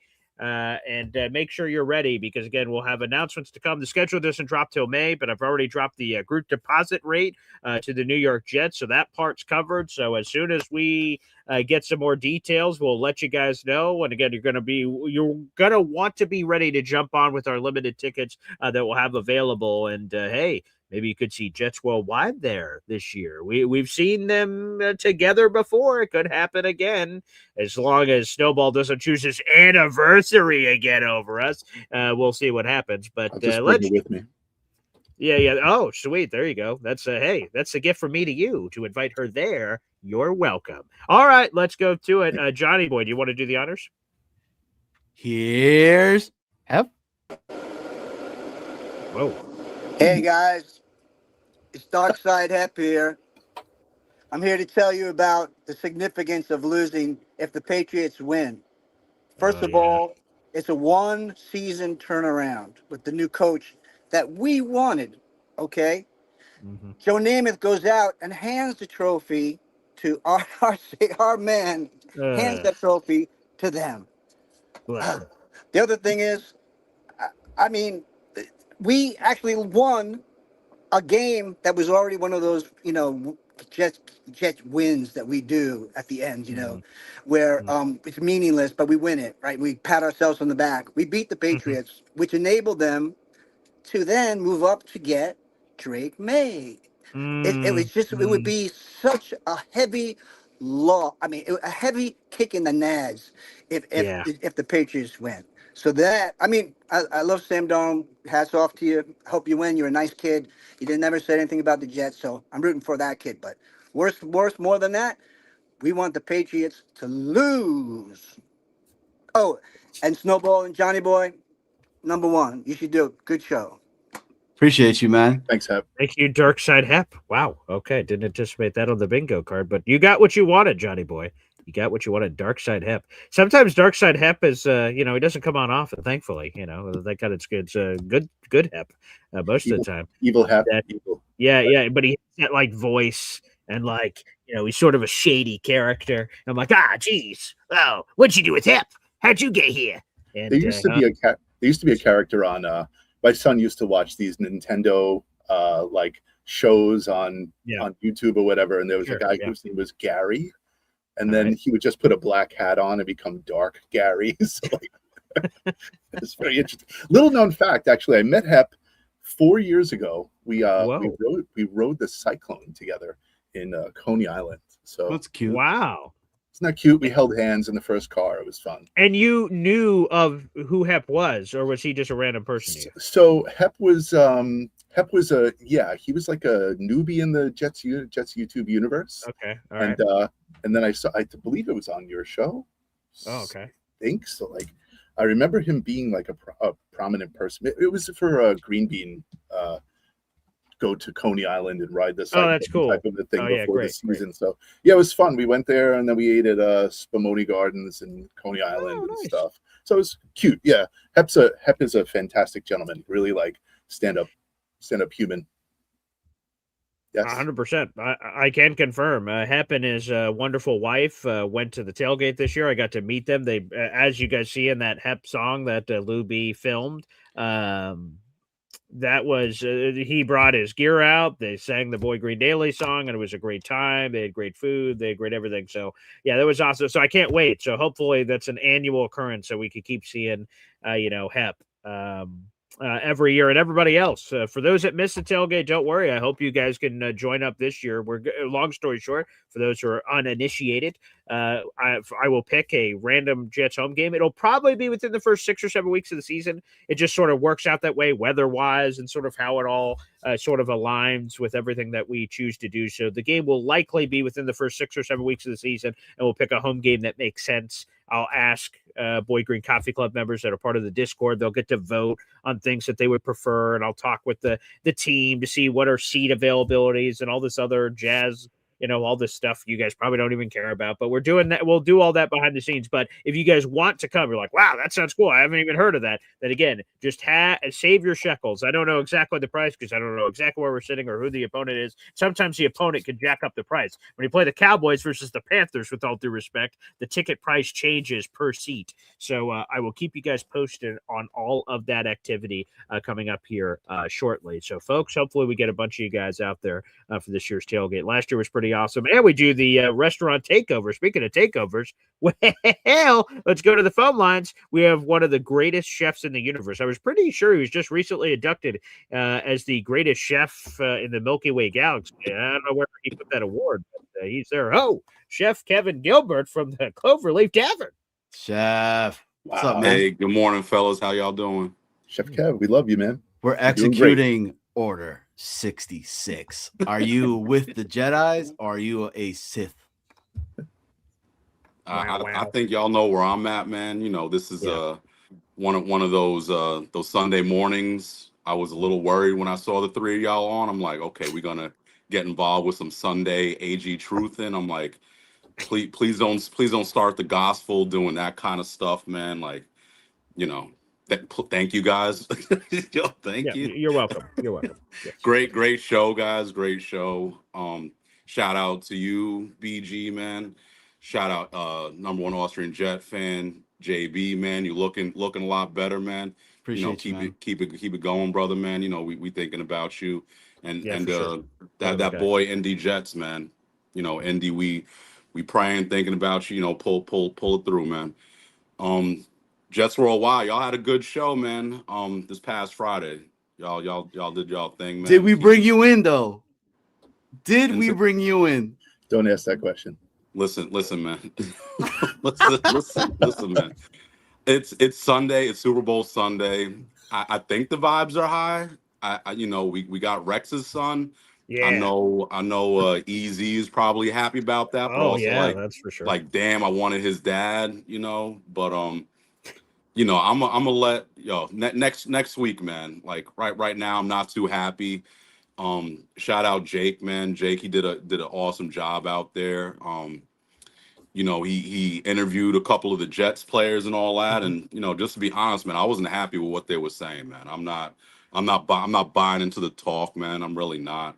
I'll save that for next week, man. I'll talk to Jake and just kind of express how I was feeling about those interviews that he did. But it's important, man, that we just nail picks. Like the coaches that we're getting, like I'm feeling better with the coaches that we're getting this year as opposed to last year. I can honestly say that. The direction, I'm not too sure still about the direction where we're going, but at least there's some competency at offense. All right. With defense, I don't know because now AG's probably on the hottest of hot seats going into next year. So I think he's going to play with a little more sense of fire, a little more sense of urgency. It's also like, the players that you got in the scheme. Like, hey, I haven't been bought in on the freak's his name, man. I'm 72 Clemens. Okay. All right. I wasn't bought in on that dude. But if he brings him back, you better see some production, man. You better see some production. Like, that's all I'm saying. AG's all big and high and mighty on Clemens, but he was dog doo-doo and last year on defense, he wasn't doing his thing at all. So if you're gonna bring these players back, man, Stevens and all that, like these guys that you brought in that you want to keep, you traded for Phillips. All right, you got Briggs, Jermaine. He's gonna want some bread and some money. The linebacking core where you signed Sherwood, right? Quincy, we already know what's going on with him, but get that dude. Anzalone or whatever from the Lions, bring him. You need some leadership. He could be a good vocal piece, reiterating what Glenn is preaching. So I think we will have some more stability in the defense, and people will be put in better positions if we do get this linebacker from Detroit. Like, it's like building blocks, man. Am I still like bought all the way in? Not yet, but I'm liking at least the coaching stuff.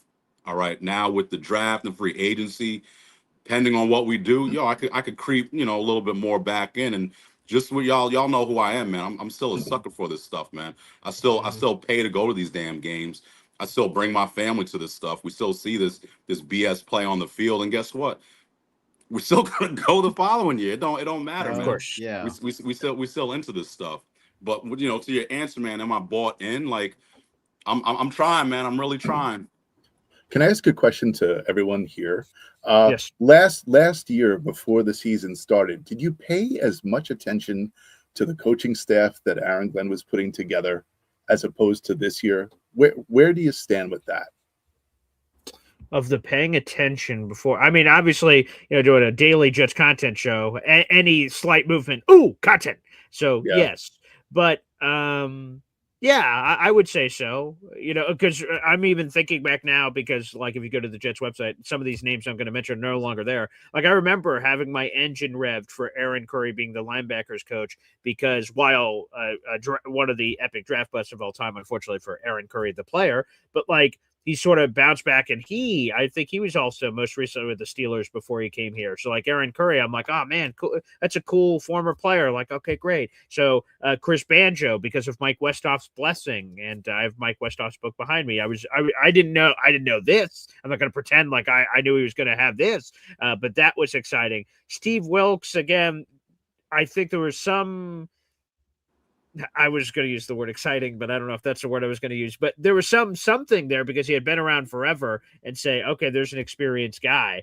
Tanner, I think in the same way when Saleh brought over Mike LaFleur, I'm like, ooh, offensive whiz kid. He's going to fix everything. This is going to be, we have the Ben Johnson before the Ben Johnson. I'm like, oh, this is going to be great. So I think I paid a lot of attention to it, but I think to the heart of your question, there's an even greater magnifying glass of focus on this because of the shittiness of last year. We're really going, all right, AG, who's your assistant linebackers coach, huh, buddy? And we're really combing through it and checking validity and this, that, or the other.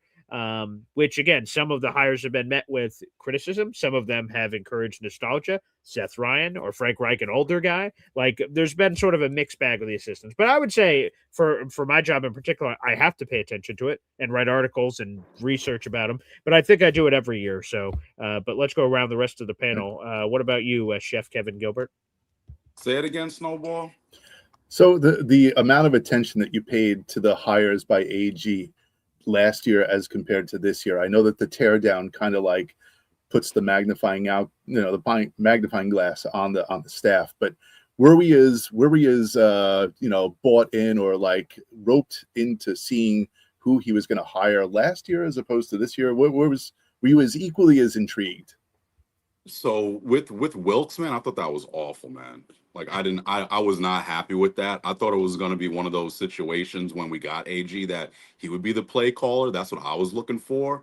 I was looking for some fieriness, like, everyone's hating on Salah just with what he was doing with San Fran when he was over there. That first go around, running down the sidelines, getting all crazy, and then with the Jets, you only seen him doing that when we was winning. You wasn't really seeing any fire when we was losing and whatnot, and it just kind of fizzled out. So we were looking for like a little jolt of juice, like just something to kind of energize us and get us going. And hey, we was hearing. I mean, BG, you was bought at the press conference, like he was doing a whole bunch of talk, a whole bunch of smack talk and whatnot, and blaming other people and all that, which I was like, okay, let's see what you got. And there was just nothing there. So for me with Wilkes, it's like, all right, at least he knew, he moved on. Like he didn't even wait till the end of the season. He was like, yo, you know what? That's it. Get up out of here. So it's like, all right, let's see what you got. It did get worse. All right, so we could battle and talk about that or whatever. We already know where we all at. But for me, I think now I like the fact that Glenn is now, it's on him. All three of y'all said, hey man, he's gonna die on his sword. All right. Yep. I think we all want that. It's all like, yo, go out blazing, man. You got all this talk, you talking this and that. Yo, back it up. With the Tanner stuff, I know Johnny, you've been critical against him. I was thinking like, yo, that offense was clicking. That's what was the shining star for the Lions. It wasn't the defense, it was the offense. So for me, I thought, okay, Tanner, he's there with Johnson. I thought that was actually gonna, bring some good stability to us. But it was just, y'all was truthing with Fields and all that, and y'all saw where that went. Like that was just awful. Some of y'all, the three of y'all was all on the Fields train, and then eventually, you got off at some point, but that was just, awful. That was. I do know. We're the freaking New York Jets, so we're built for this shit. Or so we thought. Hey, Well, so Johnny boy. So, hey, Chef, how are you, man? It's good to see you. Glad that Hey you're man, doing another well, day, man. another day. Let's go. So, I was super critical on Tanner from day one. Mm-hmm. He knows that. I was one of the guys that kept asking, who has the more pressure on them? Is it Wilkes or is it Tanner? And the reason I kept asking that, because I wanted it to be flipped. I wanted a young defensive coach to come in where you could have Glenn put his fingerprint on that and then get the mature, get the already known offensive coordinator in place. That's what I wanted, but it didn't happen like that, right? So then you get the Tanner, you get the whole conversation about, he was one of the guys I was drawing up. This is what was being said, that he was drawing up plays for Ben Johnson. So the creativity was there, et cetera, et cetera. I didn't see it. I was like, where is it? How come it's not being displayed? Why is it not being transitioned from the practice field onto the game day, right? It never happened. I never saw them use tight ends the correct way. Oh, but the wide receivers were wide open and everything. Well, that's maybe because the DBs said, guess what? Your quarterback sucks and you guys are not going to do anything with it. So yeah, they could go behind me because you got your guy. When you have your offensive line saying, if he holds the ball for 7 seconds, we got to hold our guys for 9 seconds. I knew it was bad at that point. Yeah, the Justin Fields conversation, because there was upside to it, at least I thought. I thought that the creativity that Tanner was supposed to bring on over was going to open up the playbook for Justin Fields in the sense of using his legs a lot more, doing a lot more different types of RPOs, going that route, but it just never happened. It never worked, right? They started being super stubborn and wanting to have that pocket passer, make him something that he's truly not. And then it just fizzled out. Look, man, at the end of the day, for what it is right now, the season is past behind us.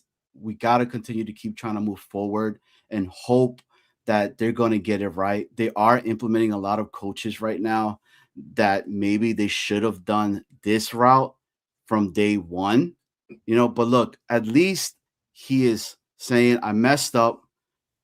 I got rid of what I needed to get rid of. If I'm going to go out, I'm going to go out my way, and it's my way or the highway. So look, man, I'm so torn about what's gonna go on because we still don't have a quarterback, right? We're over We here got your right boy now. Fields. What do you mean? He's under contract. Dude, I hope that guy never like, look, I think he's one of the guys that Harrison Phillips is talking about.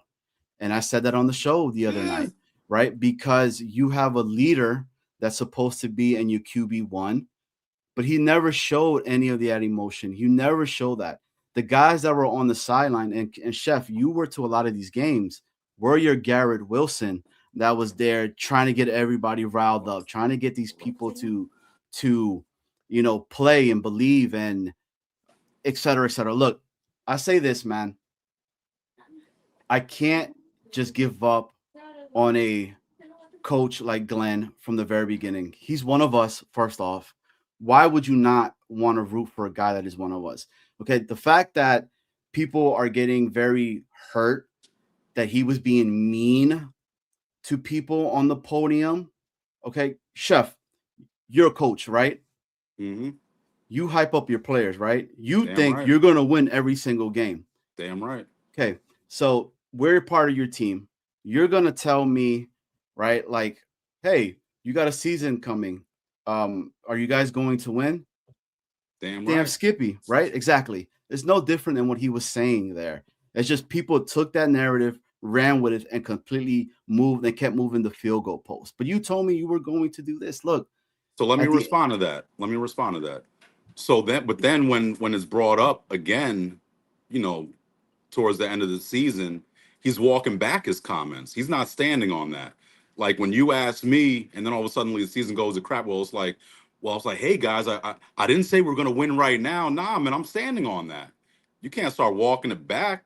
You're losing credibility with the fan base when now you're saying, oh, X, Y, and Z. No, I can't buy into this stuff if he's already walking stuff back. And it wasn't just the one thing. It's been a ton of stuff. It's been a ton of stuff. He's one of us. I get it. Phil Jackson, he's one of us too as a Knicks, right? When he came over as a president, what did he do? It's total disaster. We all wanted him gone. But Phil Jackson was a bench guy. He wasn't a starter like Aaron Glenn, though. Still won a chip. Glenn didn't win a chip with us. I mean, he should have. I agree. I'm just saying, just because you're with us, if my dad was the coach for the Jets and he was doing what AG's doing, I'm like, please, man, you got to do something. This ain't working out. Jesus, wow. But that's are you kidding me? But that's what I mean, Chef. But Chef, like you work in the business world, right? And you have had times where you've had to go into kitchens and overtake those kitchens, okay, with everybody, because you're the main guy there. Just for everybody that doesn't know, shout out to the Cloverleaf Tavern, Caldwell, New Jersey. Make sure you go check it out, right? Proud sponsor of Jets Worldwide. Hey, is he? Oh, nice. Oh, yeah, man. I say it as many times as I can. Y'all shout us out. But you have to go in there and see the bad apples first, right? And see what you got, get rid of them, then implement the other. Then sometimes those guys just don't work. So the guys that you thought that you potentially brought in doesn't work for the Cloverleaf Tavern.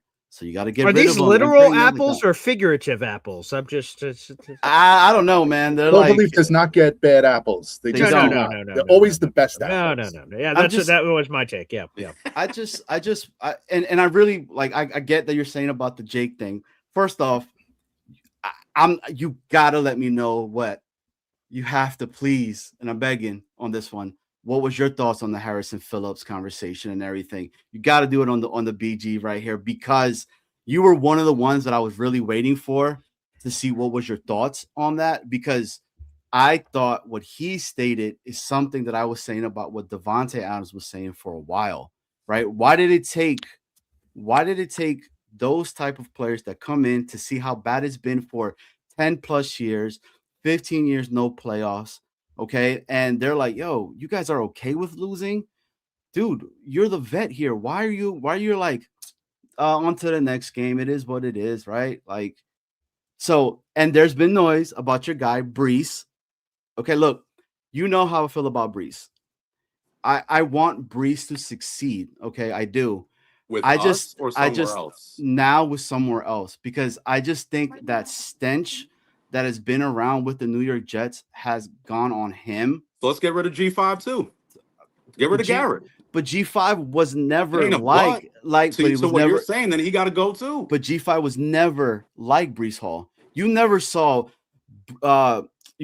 Garrett on a presser going like this. I don't know, man. You know, and then Bro, he was not happy, man. Cryptic. He stayed quiet a couple times, Garrett. You know, but he spoke constantly. He said, "I want to win. I want to keep trying to win." Jermaine Johnson, what did he do? Just walked off. You want him still, or you want him gone like Brees? Look, I might be one of the guys that look. I like Jermaine Johnson, but if somebody comes and tells me that, hey, I'm gonna give you this and this for Jermaine Johnson, he might not fit. But you're talking about the stench. With the stench, then everybody got to go. I mean, but here's my thing. I told y'all this, man. I got to give the respect to Jake because he had the interviews and all that. But I've said this on BG show before that I'm not a big Phillips guy. I didn't see the production. You look at the stats. He didn't even have a sack. All right, but I want to save that for Jake. It's the thing is, like, if you're gonna have a big talk, if you're gonna talk about another regime, you better make sure you're good first. Don't start talking about other people and your shit ain't clean. That's all I gotta say, man. The production on the field, the transition of wins. Last regime had more wins than this regime. It was still a losing season. Like that's my whole. It's a record, man. How did it look? Yo, it was pathetic. Historically pathetic. It looked bad last year. It looked bad last year. Nah, it was worse this year. But it was still a losing season. We could spin it any way. Man. This was a worse season than last season. By far. It was still a losing season. You can flip it any way you're around to. Still it ain't flipping, it's stating facts. I'm stating the facts. Chef's right. But what facts? You're saying it was a losing season. This current season is the same as last season. That's what you're saying. Because it was a losing season. We both lost. Correct. The result you bugging, man. The result was much worse. None of us agree. Come on, man.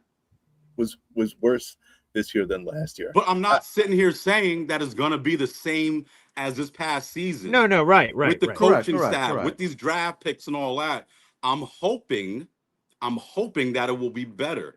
I'm not past 6 wins. I'm not. We're not getting 6 wins in our division. We're not. It's what it is. We're going 0-6. I don't care what quarterbacks come in. We're talking about bottom of the barrel quarterbacks. This is what we're talking about. You're not saying anything like, oh, we getting some premier quarterback or this and that. Yo, I want to trade for Burrow. It ain't gonna happen. Yeah, sure. But that's what I want. That's legit. Like, that makes the most sense to me on how we can turn this thing around, not getting some bottom of the barrel stuff, talking about Brissett. Yo, he's on a contract. We're gonna trade assets for Brissett. This is what we talking about? You're right.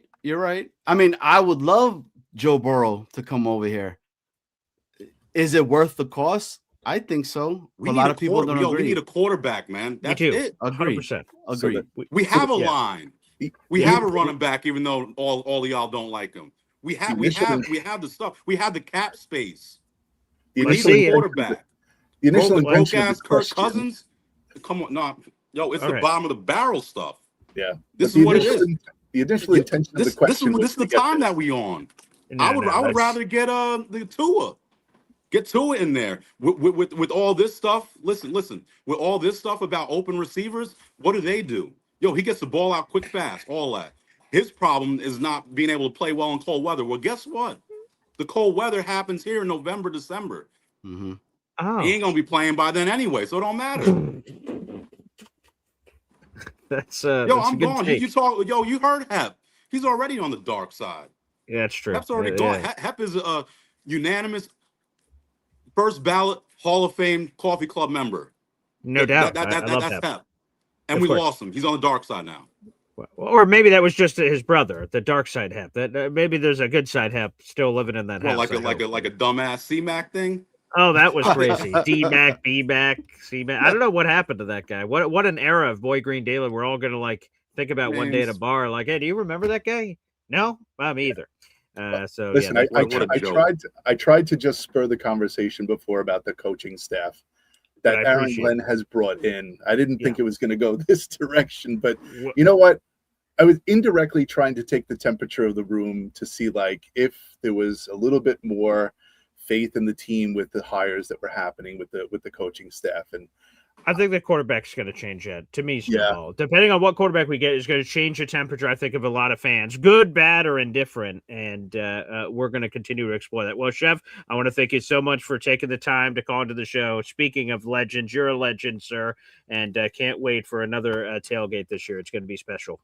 Hey, I Chef, appreciate all you guys, love. man. Yeah. Jets Worldwide, man. Y'all know y'all my brothers, man. Mm-hmm. We Hey, just to let everybody know, talk on the side and all that. Yeah, Y'all my exactly. peoples. Me and Yeah, Chef, you're right. this conversation Passion. that we have is Good. always like this between us. But at the end of it, it's always love, man. He It's all knows. He respect. knows how I feel. I just I'm feel with- bad I'm for with you with the Kirk Cousins and the Tanky V stuff. We can agree on that, man. Yeah, see, there you go. It happens all the time. So, Chef, thank you so much. And we have a lot of callers, so I'm going to try to give everyone an opportunity here on a Super Bowl Sunday show. We have over 500 people in the room. Please make sure you guys like the video and hit subscribe, baby. Again, we're only a handful of subscribers away from 8,360. I think we're like 3 away now, so thank you, everybody. All right, let's keep it rolling. Let's go to the guy that was filming that HEP video up next. It's Lou B, Super Jets fan. On the move. Lou B, what's going on, brother?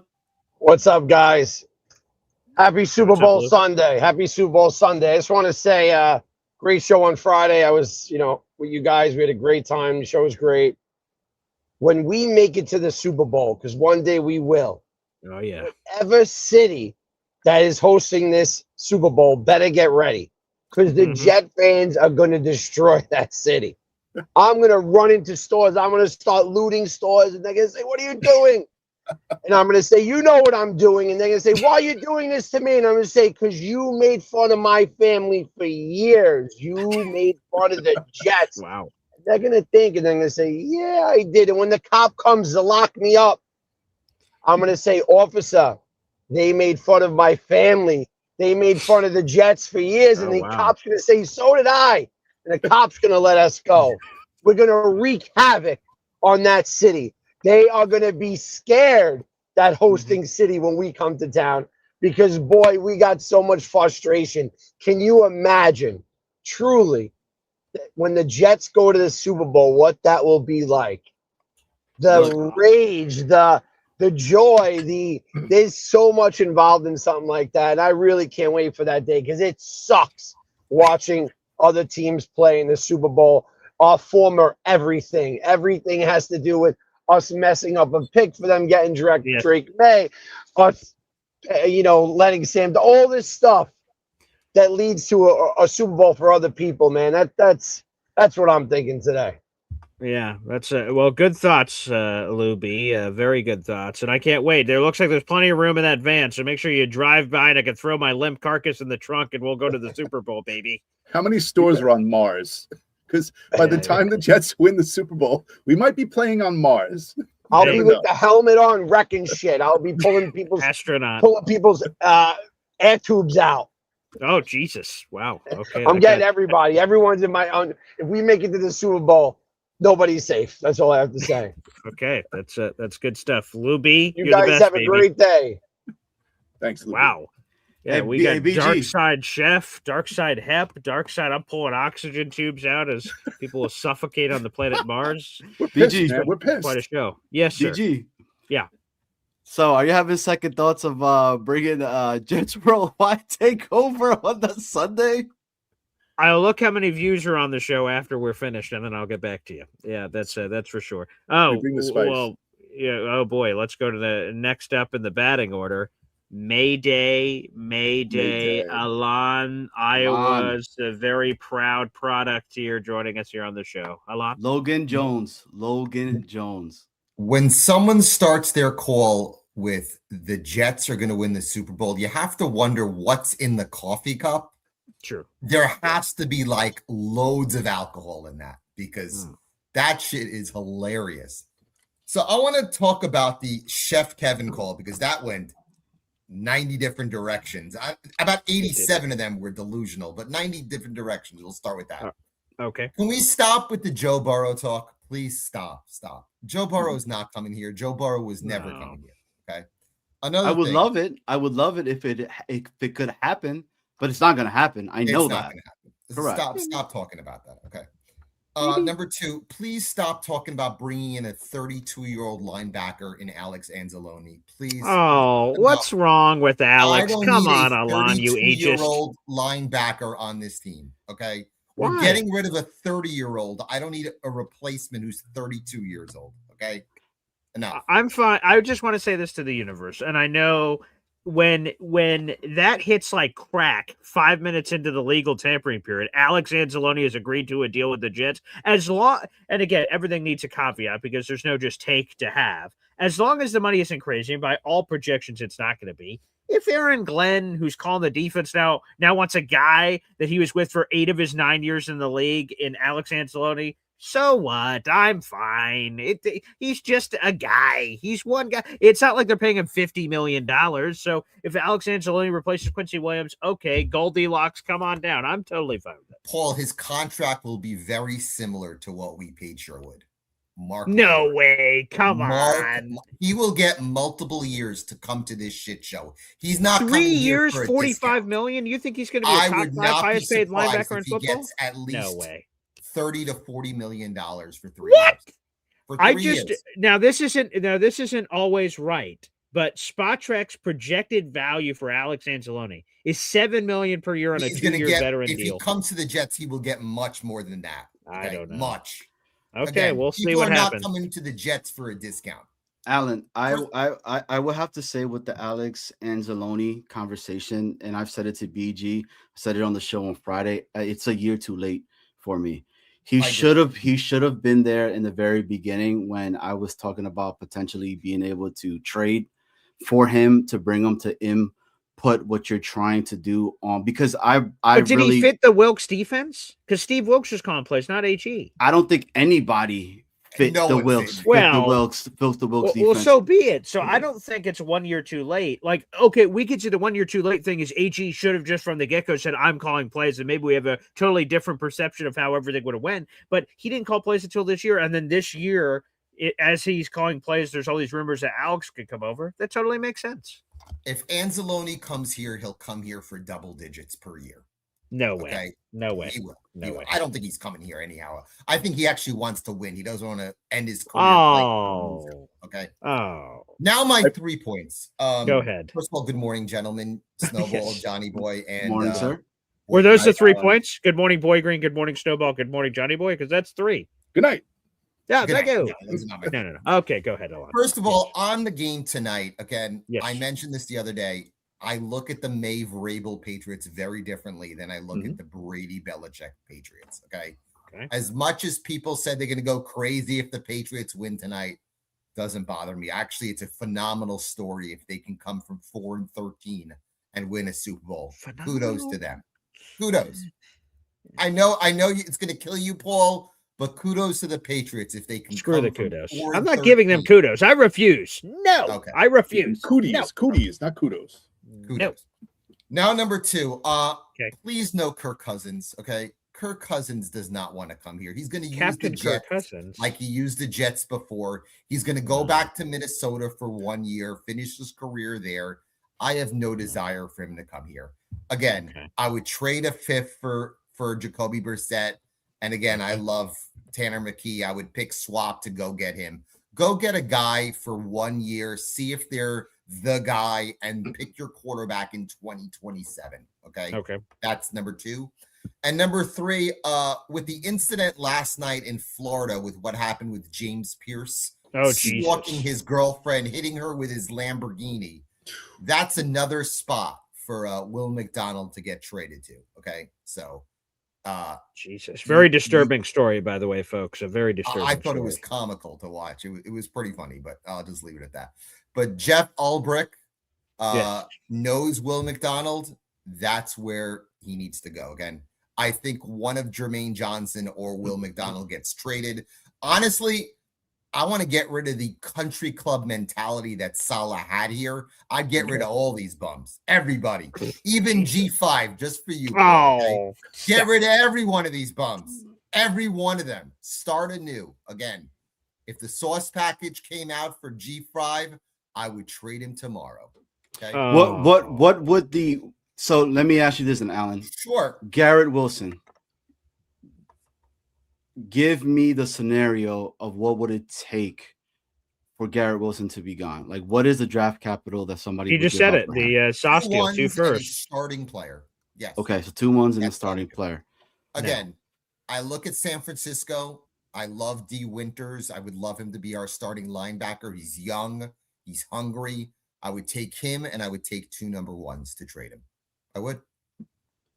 And on the quarterback position, the stability of a veteran doesn't matter. It's just take. I think Garrett Wilson is a very good receiver. I do not think he's Jamar Chase, like people mentioned yesterday. He's not even in the same stratosphere as Jamar Chase. Okay. Well, I like Garrett Wilson. He's a good player. Okay.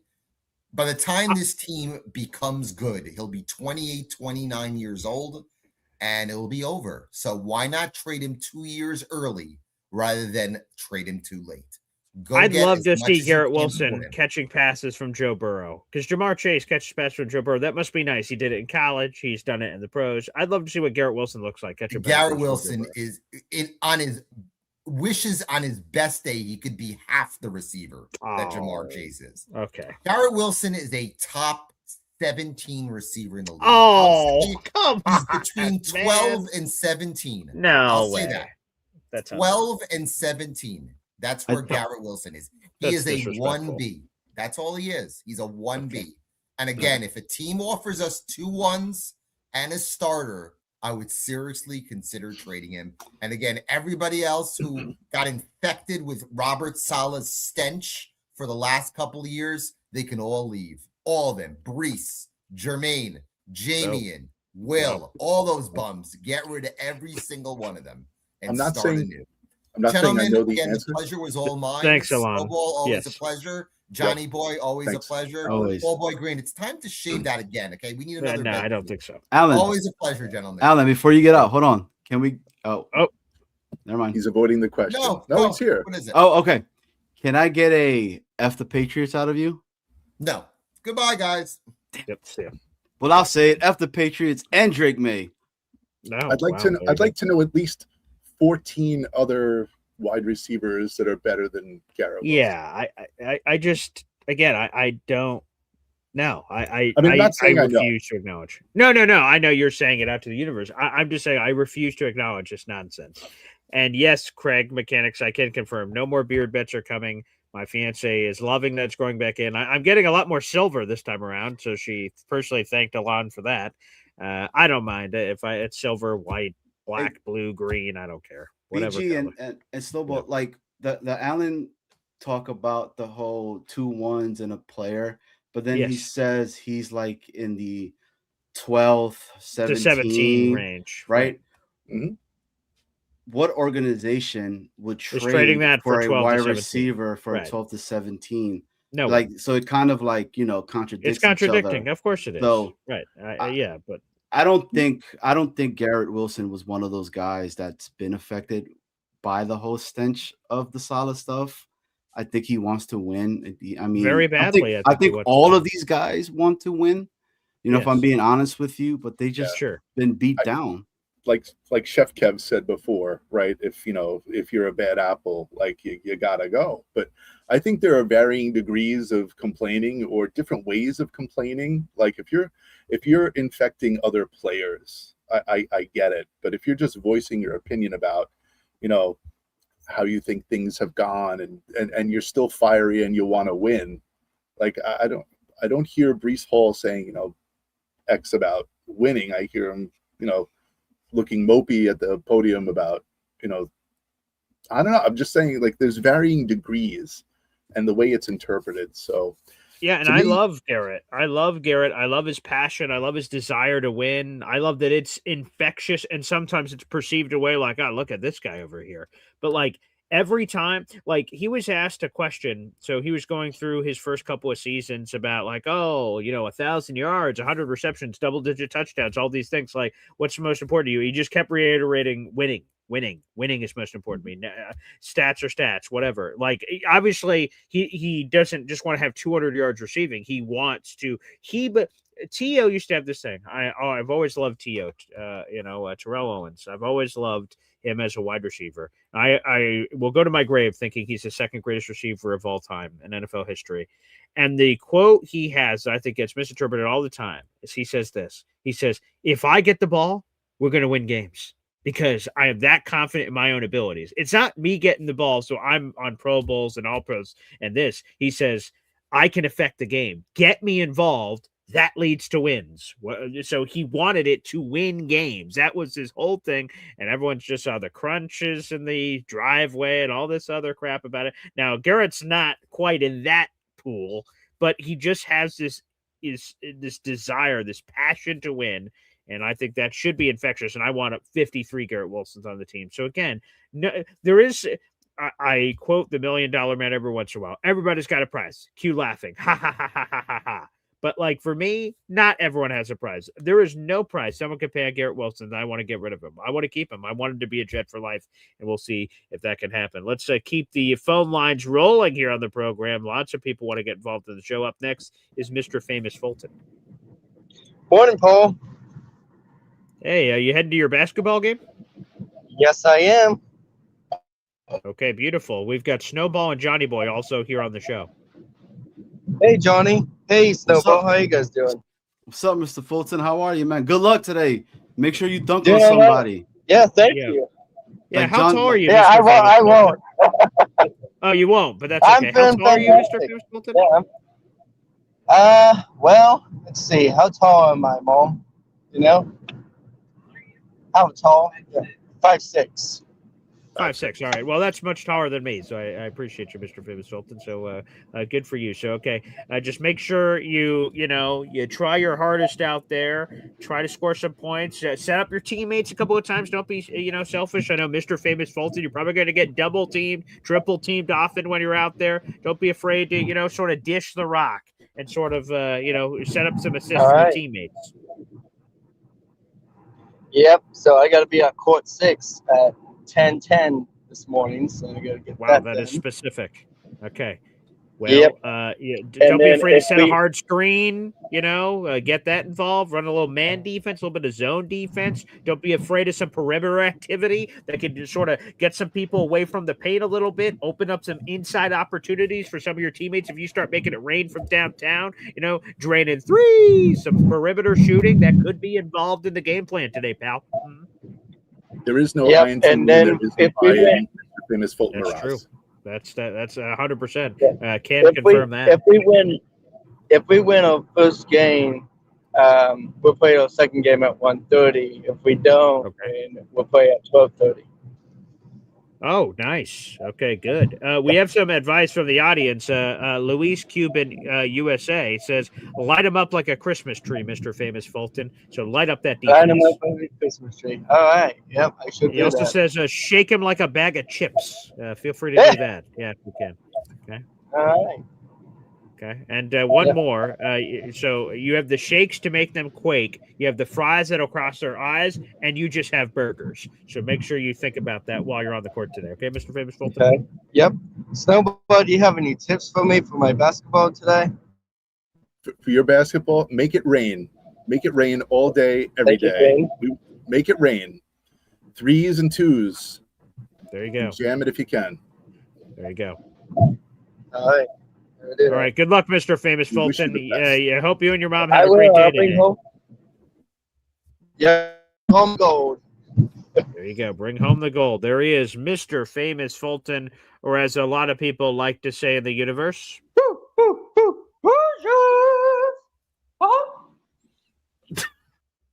He's amazing. Spot on with the Mickey impression. That's very nice. Very nice job there. So there you go. Johnny dropped off, but I'm sure we'll have the other half of the Jets Worldwide team coming back soon. All right, let's go back to the phone lines. We've got Philly Noodles on the move. Philly. Hey, let's just start off with something. Good morning, gentlemen. Yes, good morning. Top of the morning to you, sir. Yes, sir. I like how Johnny's in better condition here, better health. Yeah. Snowball, what's going on, my friend? Yep. Did you draw a picture today? Are you drawing pictures today? No. Wait a second. No. I did the doodle that I'm gonna bring up real quick. First off, let's just start with death. death to Patriots. I'm sorry that I do not listen. You're a Jets fan. You come in here and you have any sentiment the opposite way. You forget what was Allen. I love Alon. Yeah. Dude, what's in your genetic makeup? Forget the fucking coffee that Lou B was on. What's in your genetic makeup, my guy? 100%. Yeah, you're scaring me, bro. Listen, I understand we said Drake May was good and people thought he was bad. I get it. But we can't be on that time today. Hell no. I think Alon is half robot. I believe he's like a $6 million man. That makes sense. Yes, it's a wild lifestyle. You know what I mean? I can't live like that. But so I'll draw back to my doodle that I did, my second or original doodle. You remember when I put on the board how many interceptions this team had last year, and compared to, what Glenn's team had the last time he was there. Anzalone had like two. Yeah, remember he had like 2 or 3 interceptions. Yeah. It's about bringing in guys that can get people on the same page. Yeah, it's and he's not commanding no $10 million nowhere, bro. No way. That's bull. Malarkey. Yeah, that's not happening. Milan is on some type of stuff today. No way. That ain't happening. And it's not like he's not Leo Chenal. He's not even fucking Bobby Wagner, bro. He's not getting that. It's like there's no way. Okay, so let's just stop. Definitely not. So you get Anzalone in the building. I like what you dropped about Sweat. That would be nice on your heavy. Oh, report. Thank you. Wink. Thanks for that. I always read the reports, bro. You got to give a Sweat. That's a great idea.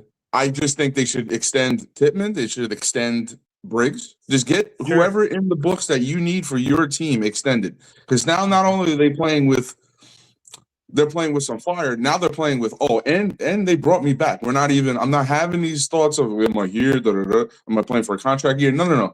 We're signing you up because you're instilling what we need further down the road.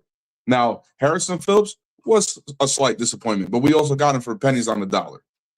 So how offended can we get about that scenario? About the quarterback stance, period, end of story, it's been a problem. I said they should have brought in Daniel Jones. I wasn't doing that and saying that because I was, throwing darts at boards and shit. No, they needed competition. They anointed somebody who could not hold his job everywhere he went. That's a problem. That's like if I got hired at a place and they were like, hey, man, you know what? We need you to run this department. I'd be like, sure. What the fuck? You just saw I got fired from my last 2 jobs doing the same exact shit. You just needed a body. You needed a warm body. They gave a warm body with like good upside because, you know what I mean? The handsome, devilish looks. We'll put him in charge of that department. Doesn't mean I'm going to get the job done properly. You know what I mean? That don't mean shit. Of course. Yeah. So they should have brought in competition. To me, listen, Cousins, I don't think he's going to come here. He wants a ring. Let's just be honest, right? Unless he's desperate enough or he wants a 1-year prove it, see what I can get done. And we're going to have to give him like $20 million. You know what I mean? Mm-hmm. I don't know. I'm more scared about a Kyler Murray situation we should all be afraid of.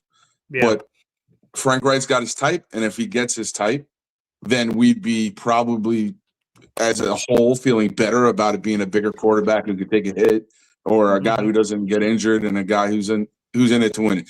To me is if you get Mariota and you get one of these quarterbacks like a Nussmeier or whatever, I still think the biggest upside would be Davis Mills, which now could not end up happening because of Stroud's performances in playoff games are so bad. Yeah, and he got extended at the end of the year. So, he seems unlikely to shake. Yeah. So I don't want to hear about Mac Jones.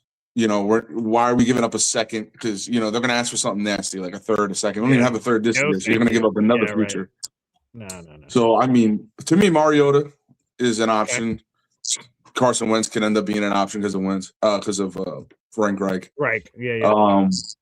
But we really need to see the temperament of what they do. Does he bring in a QB coach? Has he done it yet? No, right? So no. That one's still vacant.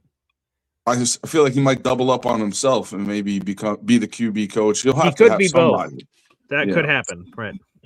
But I don't know, man. I think we just have to let it play out. I ain't bootlicking Glenn. I still think he could have been fired for either of the 2 best coaches that became available. How dare you? Hey, Johnny, it is what it is, man. Listen, it is scary that you did have that notion that you said he's one of us. I mean, if he had that same fire of wanting to be faithful, he would have never fired all of his staff. right? So I mean, Philly, he my knows it's a business. my thing of the one of us, what I mean by is it's like, why are we outcasting a guy that was drafted by this organization off the rip when you had a Robert Saleh that still had a whole? Cause dude, there's a lot of people that want that, like, bring back Saleh. Like when Saleh was out there, fire Glenn to bring back Saleh and all that, which is, to me, it's wild because I'm like, yo, it's still been losing. We've been losing, and it's been losing forever and a day. The year before Saleh came, we only won 2 games. Then he comes in his first year, he only wins 4 games. But when Saleh was there, nobody was talking about fire him, fire him, fire him. You know, he was hearing the chants about how, oh man, he's over his head. People were talking about the defense, or how bad the defense was then, and he needs to take over the defense itself. I don't know if you guys remember that, but you know, they were like, Ulbrich is horrible. He's this, blah, blah, blah. I'm just saying that's my only take when it comes to Glenn. Do I think that Glenn did a good job this year? No, because at the end of the day, we still lost. We still had a losing season. I just want to give him more than just 1 year, build on what he's doing, which I see that he's doing that. Mm-hmm. He's trying to do that. You know, you had players, Philly, you said it before, man, that a lot of these players that we've had, we overhyped them. Okay. Yo, Nate is in the chat. Shout out to Nate. And I'll say it again because he was the first cat that said, yo, what are we talking about? The defensive line that we had were all undrafted free agents Eric that Watts, we brought in. Leonard Taylor III, Peyton Page. Yeah. Braden McGregor. There's just a lot of context that's never really put, because it's, again, like I always say, Philly, it's easier to just beat on the New York Jets. But when you try to defend them, it's difficult because, I mean, they've been crap for so long. Well, so to your point, I get it. But the problem is when we say this losing season, it's a loss. It's another. You're right. If we're just going to compare it, like whatever's bad, like I got a speeding ticket. I was doing 5 over the limit, or I got a speeding ticket and I was doing 40 over the limit. Right. It's a speeding ticket, sure. Yeah. But to say that the two are the same is false. Ooh. Oh, very nice. 40 over the speed limit. Can you actually give us another drink on that there? Wow. Yeah, The Office too. Very nice. Okay, yeah, that's they're not true. the same. And by Johnny, the way, I wish we could say they're one and the same. They're not. Me and Snowball completely condemned Johnny's point. I know that he's half of the Jets Worldwide team, but as soon as he said that, me and Snowball were like, they're not one and the same. This year was definitely much worse. Yeah, there's no doubt about it. It was much worse. They are both losing seasons, right? Yes. If you kick me in the sack with just a light love tap versus you freaking punt me to the sky, yeah, both ball kicks hurt, but the second one hurts much worse. So here's the sucky part, Johnny, to your point. We take it into that light and we don't bring full context. If Saleh isn't removed from his post and fired, there could be a scenario where they are pushing towards the playoffs. It was a premature firing. Why would he fire a guy and not do it the season before at its off season and wait through the middle of the year? Because Joe Douglas failed that scenario when not bringing in other quarterbacks earlier. And then when it came to the field goal position, when it came to a kicker, he did not implore himself to go get another kicker. When the kicker costed at least two games. Now, Aaron Rodgers, of course, I didn't want him around, and I know why, and how he walked himself out of a game. He threw the team under the bus before himself as a quarterback, which is terrible. So, case in point, that ended up as 5 games. That could have been a swing of 7 to 8 games. Sure. It still was a point where mediocrity was becoming something of a normal, which would suck and which sucked. But in this case in point, we can't say that total ineptitude is okay for multiple seasons on end. Like if this dude gets, so this is the scary part. If he gets 6 wins, are we going to champion his next season, saying, "Oh, he doubled his win total"? No, because I've been saying, and that would be next level though if AG did that on purpose. So he lost 3 games and said, "You know what? Whatever I do next year is going to be much better than this." Playing mind games, right? If he jumps from 3 to 6, he's like, I just double my wins. And just shit me not, right? Let's say, and not a lot of Jet fans think this is going to happen. What if he wins 9 games? He's like, yeah, I 3 times this motherfucker. You're like, I just hit I hit the triple P. And hopefully Mr. Famous Fulton's hitting at that basketball court today. He hit a triple try from deep. Ooh-wee. That's smart on AG. Yeah, BG, and that's what I'm saying, bro. Like that should be that's essentially the floor for us, right? It should be 9 wins. It should be that we have a winning season. It's something that we haven't had in how many seasons again? 10. You know what I'm saying? Like 10 seasons have passed since the last time people, we had a winning but season. people are like, oh man, 7 wins and we're good. And I'm like, what? That's the losing mentality that Harrison Phillips continues to keep talking about. Devontae Adams was talking about. Like, people are okay. Our fan base is okay with us winning 8 or 7 games. And I'm like, yo, it's still a losing season.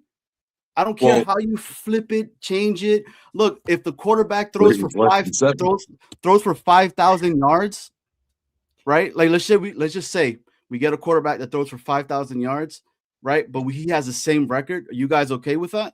Well, we do have to crawl before we walk. So I don't know how many Jet fans in the universe are just happy with 6-7 win seasons. Ah, shit! I set that up for Johnny. Yeah, Boy. we can't Damn love it. that. But damn it! 3 is less than 7. If he produces 6 and he can't even get to 7, that's a sign of a not good coach. Still, he had no signs of where we could say this could go the right way, and that's the terrible point we're at. No matter what. But I'll let you get to other callers. Thank Johnny, you. Snowball, I love you guys. Love you too, BG, man. Appreciate the you, man. brother. Love you guys. Appreciate you. Yeah, Philly will be another one that'll be back at that tailgate, I'm sure, coming up here in 2026. We're now 3 subscribers away from 8,360. And again, another reminder, make sure you guys support Jets Worldwide. Wide. Make sure you do that right now on the channel. Again, we have 600 people in the room on this show. 155 of those are watching on YouTube. So make sure you guys hop on over and support my brothers in arms here at Jets Worldwide, which, by the way, they're getting closer and closer to the first level of monetization, which is 500 subscribers. Let's get to another content creator in our universe that is attempting to cook, and that is Macho Talk Sports. Here at the Kobe combination, the Revis combination back there. He's going to be doing a special Super Bowl live stream later today. Macho, welcome to the program, my friend. You're muted. You are on mute, so that's no, not on the StreamYard side. You're on mute. That's okay. Yeah. No, now you're muted again. Oh boy, we got like a double I'm mute. muted. Oh, there he is. Now he's back. I muted Oh, it, trying to unmute it, and then mute it. It's all right. That's Jets Worldwide. What's up, man? Macho, here's just the thing real quick. Just get out all the kinks now before your Super Bowl live show. You want to make sure beep, boop, bop, get it all straight. So again, Macho Talk Sports here on the show. Yes, sir. So I did kind of want to talk about that, but at the same time, I can't overlook what just happened. A couple of callers before that. Is it Alan or Alon? Yes. Depends on your mood.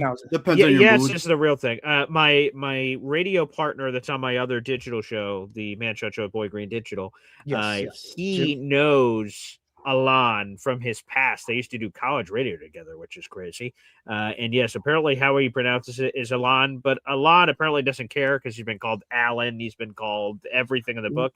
So yeah, apparently the proper pronunciation, from what I'm told, is Alon. I'm going to change it to Alon from now on. Oh, that'd be good. Yeah, let's get that on a T-shirt. Sure. Well, okay, so it's Alon. So I wanted to make sure that I was saying it wrong. So Alan. So Alan is rooting for the Patriots, calling it a beautiful story. How do you call yourself a Jets fan if you are just hate watching the Jets constantly?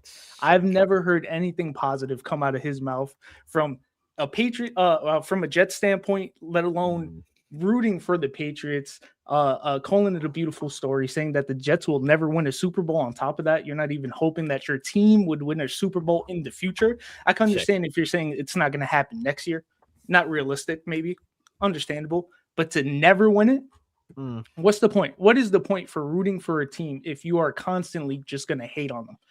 I do not understand your existence or your major malfunction.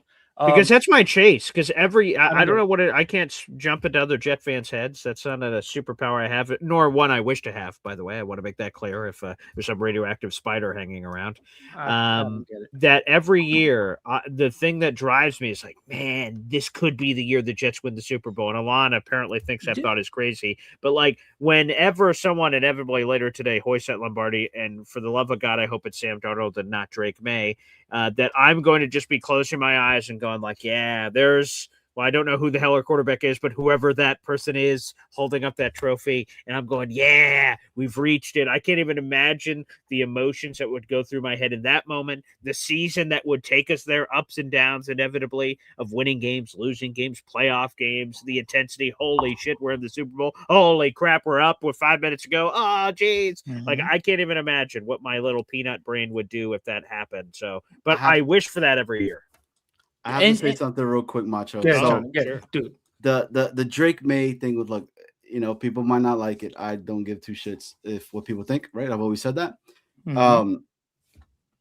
Allen's to kind of defend Allen in regards of his Drake May take. Oh, so I'll say it. Fuck the Patriots. Fuck Drake May. But he knows the Drake May family. Right, so it's a little bit different when it comes. That's why he's rooting for him. But he still should say exactly the Patriots. After that, he couldn't even say "fuck the Patriots." Like there's a difference between having an emotional attachment to a specific player because you know them personally, and rooting for the organization that we fucking hate.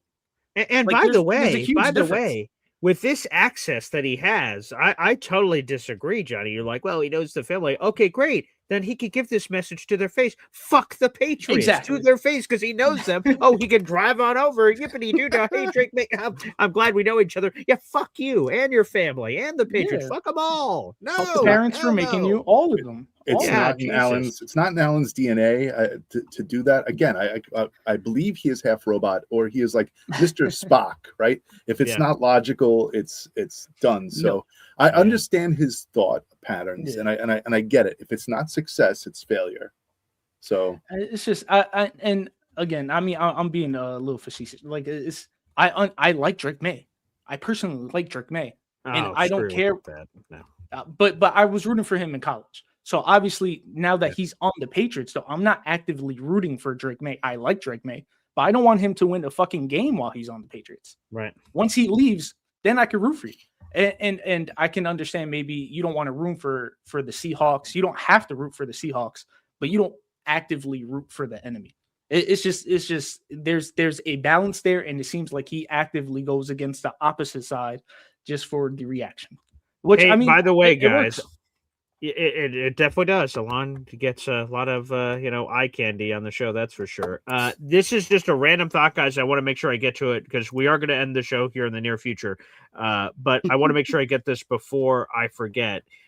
Me and Jake were both reached out to by a Jets fan who is going through some action right now. His name is Peter, and I'm about to share his GoFundMe in the comment section. Feel free to donate to it if you guys want to. He wrote to me in an email this morning in the middle of Boy Green Daily that he is a Jets fan of 46 seasons. And unfortunately, he was in a very serious car accident in the month of December a couple months ago.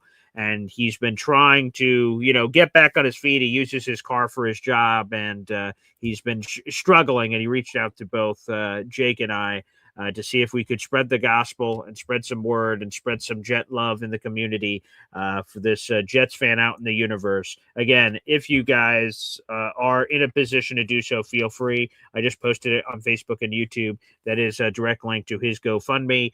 He is trying to raise money to try to get back. If I am reading his thing correctly, he's like a couple $100 short of what he's trying to do to get his car out of his situation. He's trying to raise $1,300. He's already up to $950. So he's 74% of the way there. That's not quick math by me. I could take no credit for that. That's a GoFundMe website that did that math for me. So thank you. Didn't want to pretend I'm smarter than I am. So if anyone, again, is in a position to do so, feel free to support. We try to do that every once in a while for our Jets brethren out there in the universe. So again, just share the GoFundMe link Jake apparently will be sharing it later on his next available show whenever he gets back from the Super Bowl. So, folks, if you can support, please support. And thank you, Peter, for reaching out. And sorry that you're going through this difficult time, my friend. That sucks. There's no proper way to transition from that. But again, we're thinking about Peter out in the audience. Macho, I mentioned it. You're doing a Super Bowl live stream later. Feel free to give a big plug here. 12:30, I will be doing a live stream for the Super Bowl. We're going to be covering just the season in general, going over some of our best moments from the season, some of the best games from the season, players that we love to watch, moments that we hated. On what channel? Macho Talk Sports, of course, the only channel here. I'm kind of scared to keep talking. What time? He's going to keep interrupting me like that. All right. It's 12:30 p.m. Eastern time? Eastern time, correct. Okay, great. Okay. That's No, but yeah, we're going to be doing some trivia. I'm actually going to be doing a giveaway as well. So we're going to be doing a trivia on the panel. But then if you are in the comments, I want you to also be what are you giving away? So that we can be giving away some t-shirts actually from Planet Euphoria. I love t-shirts. Right oh. So oh wow, you got the hangers. Are the hangers included? Yeah. No, I'm actually not giving away these. You are actually going to go to the website yourself, pick out the t-shirt that you want. You are going to hit me up on Instagram to let me know your size. Wait, Patrick Mahomes. What the hell? Oh, yeah. I have two goats. Show the other one. There you go. Oh, Garrett. I prefer that one. Wide receiver 1, by the way. 3 years of over 1,000 yards with who at quarterback? Mike White, Zach Wilson, Joe Flacco, Trevor Siemian, Tim Boyle. Come on. Wide receiver 1. But anyway, you go into the website, pick the t-shirt that you want. You could also use my code Macho Talk Sports if you want to buy your own independently. You get 25% off. And yeah. Okay, beautiful. Well, I appreciate that. And by the way, we're now 2 subscribers away from 8,360. So chugga toot toot. Here we go, baby. We keep climbing. That's absolutely beautiful. Macho, we're going to take one more call after this, but is there anything else you want to share before I have to take my family to a diner before that Super Bowl live show? 2 things. Go Jets. Fuck the Patriots. Okay, very nice. Hell yeah. Said. There he goes. And a nice little football mug. Okay, very nice there. All right, let's get one last caller in here before we wrap up the show. Again, thanks everybody for tuning in for an over 2-hour show. Jets Worldwide Takeover here. And I feel like, speaking of props, right, we had the false coffee mug. We had the football coffee mug. I wish I had this, in sort of, solidarity with this individual. I wish I had a stogie for this guy. Neil Senior joins us here on the show. What's up, gentlemen? Happy Super Bowl Sunday to everybody. Happy Super Bowl Sunday, Neil. Rich, baby, what's going on? Hey, Johnny boy, let me tell you something. When we lose, it's not your record that counts, Johnny boy. It's the way that you play the games. Okay? This was the worst visual watching of Jet football since Rich Kotite was the coach, and I watched every game of Rich Kotite's, and even that was a better season than what we had to endure this last 2025. I would say the Adam Gase season was probably worse. No, Johnny, do you understand we lost historically bad? Do you realize the last 5 games that the game was over by the time I had my first drink? Neil, I never turned a Jet game off in my life, okay? And I had a struggle to keep the game on and keep myself interested. This was just worst coaching job in the history of the New York Jets. I don't care that Aaron Glenn was a great player. I watched Aaron Glenn. My biggest memory of Aaron Glenn was my 50-yard line seat. I was on the second row, and I couldn't see the corner end zone when Dan Marino did the fake spike, okay? I was watching the game, and I'm looking, trying to see what's going on, and all of a sudden I see the guy raise his hands for a touchdown, and no play occurred. I go, what the hell just happened? And that was Aaron Glenn forgetting to cover his receiver as he traipsed into the end zone. So, look, Aaron Glenn, I like him, wonderful. Horrible coaching job. Oh, jeez. The worst season I ever had to endure as a fan. And putting any kind of positive twist on this horror that we're enduring right now is really, it's kind of laughable even. Allen is, and Macho talking about Allen. Look, Allen is Allen. He's not a Jet fan. Let's be real. If the Jets were in the playoffs and we were in the Super Bowl, Allen would not be coming on any shows at all. No. We know that, right? We know he would not be on any shows if he was if the Jets were winning. But one thing I wanted, I bounced around on my idea. Just want to mention Bridge a second. Bridge quarterback.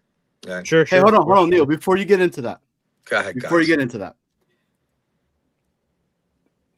my whole conversation and everything that I've been saying, we've been bad and have had losing seasons for the past 10 seasons. It's been bad the entire time. And everybody was okay giving A, B, C another chance and not off the rip just going to fire this guy with a inherited bad freaking team that was here before of itself. Did Glenn do good this year? No, he didn't. And I'm not saying that Glenn did good. I've never have stated that. I just don't believe in the whole 1 year, fire the guy, and that's it. When you gave other guys chances, Gase, before Salah came in, right? Gase, 2 games. That's all they won that season. Salah, first year, 4. That was it on that one. And everybody was like, oh, he's okay. But Johnny, you're missing the point. The point is this. The team, when Salah came on, our roster was the worst roster in football, okay? 2 years ago, this is all I know, all right? I know that if Aaron Rodgers does not ruin his Achilles the 4th play in the season, based on the first 3 plays that we watched and the team that we had and the roster that everybody says was a top 5 roster, even ESPN said it in 2023. If he does not do that, we have a very, very good, at least a very good chance of being a playoff team that year. Because the year before, we were 7-4, and we lost the last 6 games with Salah. Now, the biggest mistake we made, all these mistakes that we're making are Woody Johnson driven. Woody Johnson fired Salah after 2 and 3 was the stupidest thing that ever could occur, because the bottom line is it wasn't Salah's fault that we were 2 and 3, number one. And number two, we had no plan after that. And putting Ulbrich in to run the defense and be a head coach and do everything was just a stupid, stupid move. If anything, they should have brought in an interim coach to take the team on. It could have been Rex, would have grabbed it in a second, and we might have salvaged the season after that. And most of the games, Johnny, the games that we played that year, last year of Rodgers, the games that we played, we had the lead in many of those games. Our defense blew those games, and our special teams blew those games. If we had Banjo's special teams and 2 years ago, we would have had 8-9 wins. Let's face it. Our special teams, and if we would have had competent defensive coordinating, which Salah was, you could say anything you want about him, but he was a good defensive coordinator. Do you guys disagree with that? No, I don't. And also, here's breaking a fourth wall thing. Johnny and Jets, Johnny and Jets Worldwide, which is Snowball and Johnny Boy. We were texting about the show today, and I come up with the topics, and they said one of the things they wanted to do was this Woody Johnson segment of like talk about the worst fucking things he's ever done in his life, in terms of Jets decision making. And I think one of them, if we would have done that segment today, was that what you just said. Neil, yes. That firing Robert Saleh 5 weeks into the season, it's sort of a multi-pronged decision. It's firing him 5 weeks into the season means that you weren't committed to him. So quite frankly, if you were going to fire him, which fine, if that's what you want to do, you're the owner, you're the grand poobah, you can do whatever the hell you want, then you should have fired him before the season. And if you would have fired him before the season, Mike Vrabel was available and he went on a 1-year sabbatical with the Cleveland Browns and everywhere else. He would have been available to hire in New York to be the guy immediately after his Tennessee departing of ways. So, yes, I think one of the worst decisions he ever made was that. Firing coach for the first time ever, which tanked whatever that season could have been. And then not doing it, quite frankly, in an almost separate decision of firing him in the offseason, that would have been the correct move. And, Johnny, the only reason why you don't give Aaron Glenn a second year is not because I agree with you. You got to give a guy a chance. But, Jesus Christ, to go 0-6 in your division, Johnny, and get blown out by 23 points on average. Do you know what that is, Johnny? You know how bad that is, Johnny? Even when we sucked with Rich Kotite, we still beat the Dolphins one game. You know, it's your division. When you do as badly as you've done, this year was just mind-boggling. It was an absolute party for Allen. Right, Allen? You loved this year for us. Wasn't it great? I mean, Neil, hold on real quick, Allen. Neil, you just said about Saleh that we had an offense that was good, but the special team sucked and the defense. So the problem has been for the Jets that they've never played complementary ball for the longest time. And all these other guys that have had chances have been trying to build that. Look, I'm not delusional when it comes to what he's put on the field itself, okay? Because I get it. It was bad. Yes, it was bad. We won 3 games. It was a losing season. Forget about the 3 games we won, Johnny. We really didn't win a game. We were gifted 3 games, Johnny. We sucked. I mean, we were a 0-win team. If it wasn't for a couple of special teams and a couple of drops of punt, look, we were the worst team in the NFL. Going into this season we're in right now, what is going to be our power ranking, Alan, going into 2026? 31 or 32. Right. Who's going to be behind us? I want to know who is going to go into the season, the Raiders, power ranking wise, behind us. Not going to be the Titans because they're going to be the much Raiders better. or the Cardinals. Maybe one of those 2 teams. Yeah. Well, the Raiders are not going to be ahead of us because they're going to have a quarterback to start the season. But that so quarterback isn't even close to ready. I understand that, but my point being, look, we have a long, dark hole to climb out of here. I agree totally. But that's what I'm saying. Like it's been that bad for that long. No, it's not been unwatchable. Look, it's not been unwatchable.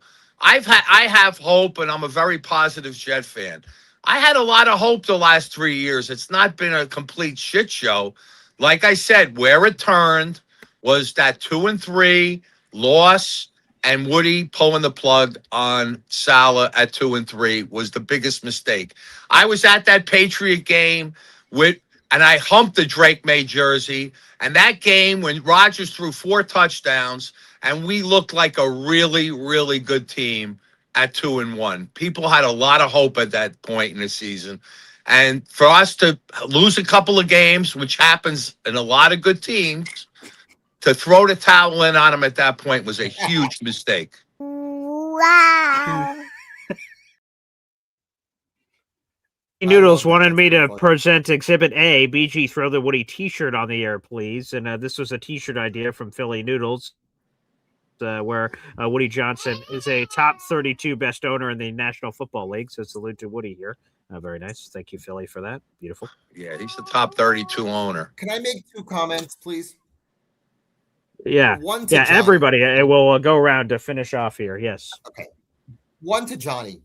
If Aaron Glenn was not a Jet, would you have this same feeling?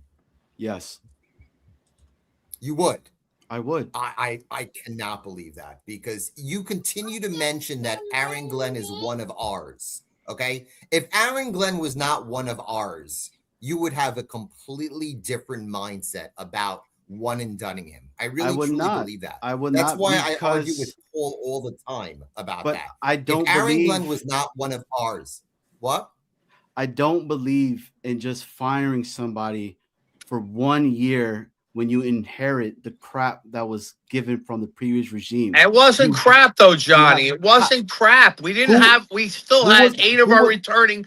We had 8 of our returning defensive starters last year, and we had the worst defense by a mile, Johnny. And that is Aaron Glenn's side of the ball. He's a defensive cornerback, and the guy had 0 interceptions in a year. You just said if I was that a you good just coach, said the defense sucked last year. You just said that the defense sucked last year, and we brought those defensive players into this year. I get it because Johnny. But that's what that I'm shows saying. you got to realize something. When Bill Parcells came in to take over for Kotite, right? And Bill Belichick took over our defense, we had the same 8 returning starters. That was the worst defense in football under Rich Kotite. Bill Belichick took the same players, exactly the same, coached them, and they were a top 10 defense the next season with Bill Belichick. You follow me? It's coaching, Johnny. Coaching. Neil, look what Vrabel's doing with the Patriots. Parcells It's was coaching. Parcells was going to get ran out, wanted to get ran out by the New York media at one point when he took over another team that played in New York in the very beginning. I don't know if you guys remember that. Look, I understand why everybody's upset. I get the frustration piece of it and all that, but that team that was there last year with the defense, it sucked. He brought it over here. He messed up. He's said it. We never got that from the previous regime, from Saleh and all of them. You know what Saleh used to tell us? That's a question for JD.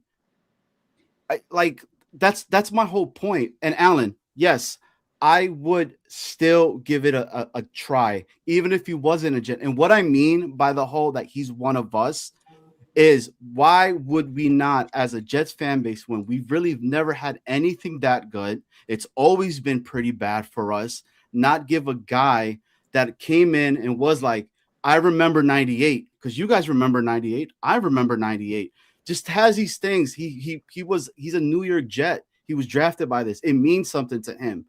You know, that's why this whole Seth Ryan pickup is being talked about, because of the Buddy Ryan and the Rex Ryan, thing together. Look, I just, again, I understand that it's been bad, and I'm not defending it because it has been bad. It's been really, really bad. But I'm not on the board just fire the dude off the rip and all that, because then everybody says, but there's no coach going to want to come over here. So, which coach is going to come over here that's going to take over the shit show that was the 3-14 team last year, and it's going to switch it around again, because it's going to go back in the same old circle, continue. At the end of it all, what we've been missing is a quarterback, a real quarterback that we completely develop, that can be really good, right? That could take us to that next level. We just never had it. We have not had it since we But a lot of that has to do with the fact, Johnny, that we didn't coach a rookie quarterback properly. It's showing that it's not our bad luck of picking quarterbacks over the years. It's the fact that we have not had a coach that successfully develop a quarterback, and we still don't. Correct. I have no well, look, Frank Reich had a proven track record of developing quarterbacks. So I give him a little kudos for hiring Frank Reich, okay? But the reality is that chances are, and look, I hope I eat crow on this. Aaron Glenn is taking over the defense, and I could tell you for a fact, okay, when he went to Woody Johnson and said, look, I want to hire what's his name? Wink Martindale. Wink Martindale. Oh, really? Okay, you want to hire Wink Martindale to run the defense. If I'm the owner and I'm Woody Johnson, I'm going to say to him, wait, Aaron, I'm paying you $60 million over 5 years. You did the worst coaching job I ever saw. You are a defensive-minded coach. Why am I going to pay $20 million overpay? Because you would have to overpay Wink Martindale, wherever defensive coordinator you had that has any success.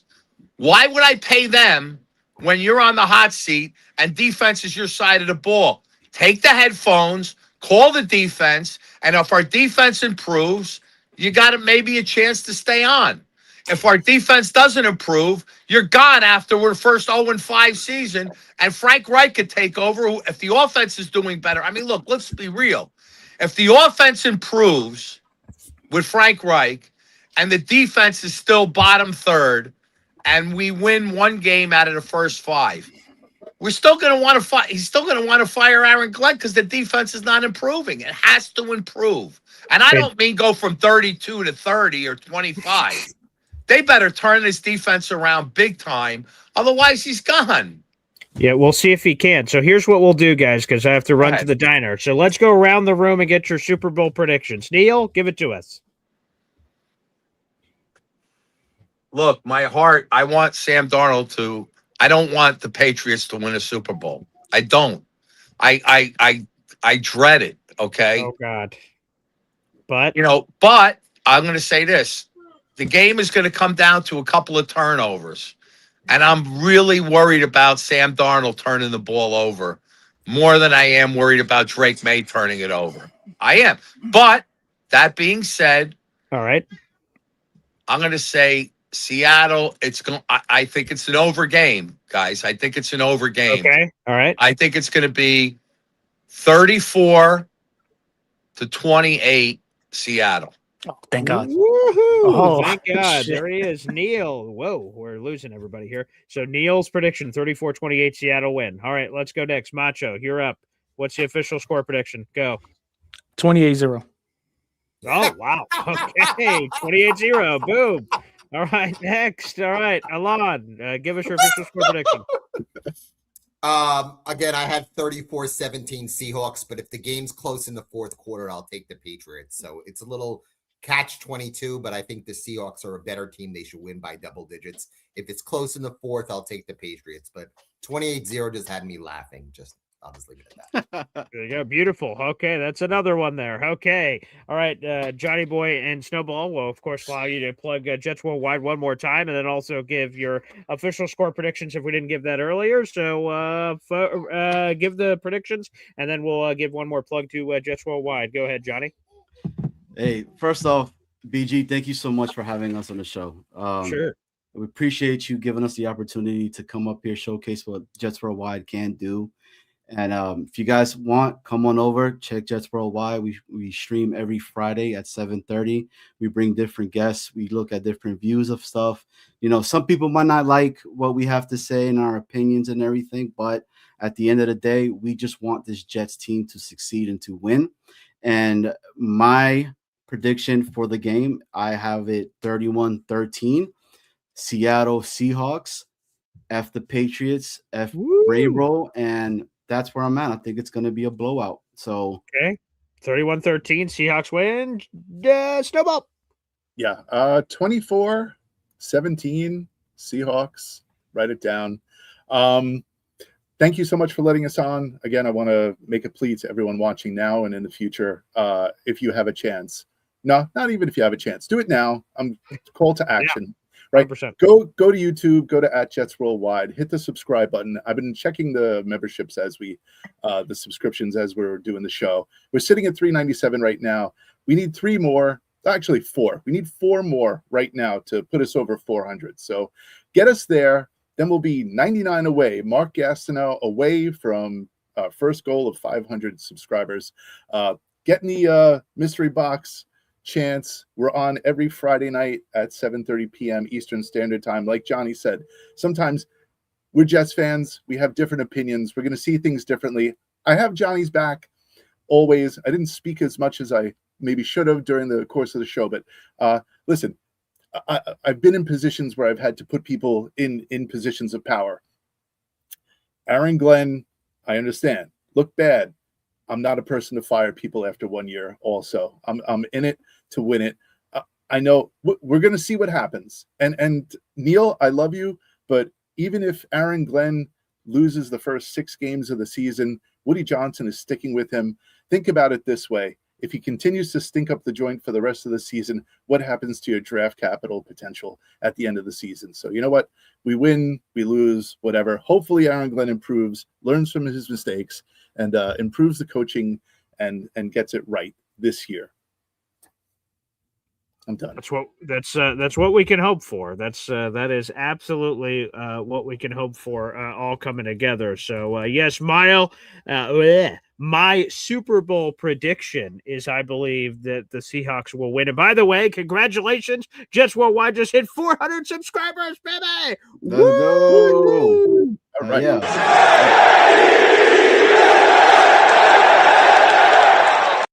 Let's frickin' go. Thank you, everybody, for your support. But don't stop now. If you have not hit that subscribe button and it just happened without, anything you did, still hit that subscribe button. That means they are 100 away for the first level of monetization, which is 500 subscribers. They are 100 subscribers away. Again, it's right there on your screen. And for our audio-only listeners, I know we have a ton of those, youtube.com/@ Jets Worldwide, all one word, JETSWORLDWIDE, WIDE, all one word. Make sure you guys subscribe. Congratulations, boys, on reaching 400 subscribers. And hopefully this is the first of many, many more. And people are asking for the link, so I will drop it in here. This way, if you want it even easier, you can just click that right there. I just dropped it in there on YouTube and everywhere else, on YouTube, Facebook. You can just click that link and immediately jump over. Make sure you guys hit that subscribe button to make it easy peasy, lemon squeezy. Again, my official Super Bowl prediction is the Seahawks are going to win this game 23-13 over the New England Patriots. All right, boys, thanks for the takeover, and looking forward to a lot more of these partnerships. Hey, BG, what was your take on the first takeover? It was a wild one, baby. I'm all about it. I loved it. Yeah, I'm a little prisoner of the moment right now. I'm going to need a couple months to recover, and then I will be able to give you a proper analysis of what the hell that was. But I will tell you this. It was a lot of fun, just under 3 hours. My fiance is very close to killing me because we have delayed the diner trip that I promise every Sunday. So I need to do that immediately. But yeah, it was a lot of fun. Thank you to consistently have about 600 people for the final, hour, 2 hours of the show was really cool. So thank you, everyone who tuned in. Again, we still have another 100 in the room on top of the 500 that are now on Twitter. So we have a ton on Twitter right now. Folks, no matter where you're watching, make sure on the way out, if you hit the like button on this video, help get this Jet show in front of other Jet fans out in the universe. We would really appreciate it. So thank you kindly. We love giving you guys Jets content, no matter whether you're an AG, truther, defender, what have you. We also always appreciate you guys here being on the program. So thanks, everybody, for a good time. I'll be back on for a special start time of 7 a.m. tomorrow morning for a post-Super Bowl 2-round Jets mock draft, because why the hell not? Thanks, everybody, for tuning in, and we'll see you next time. Take care. Go Jets. Go Jets.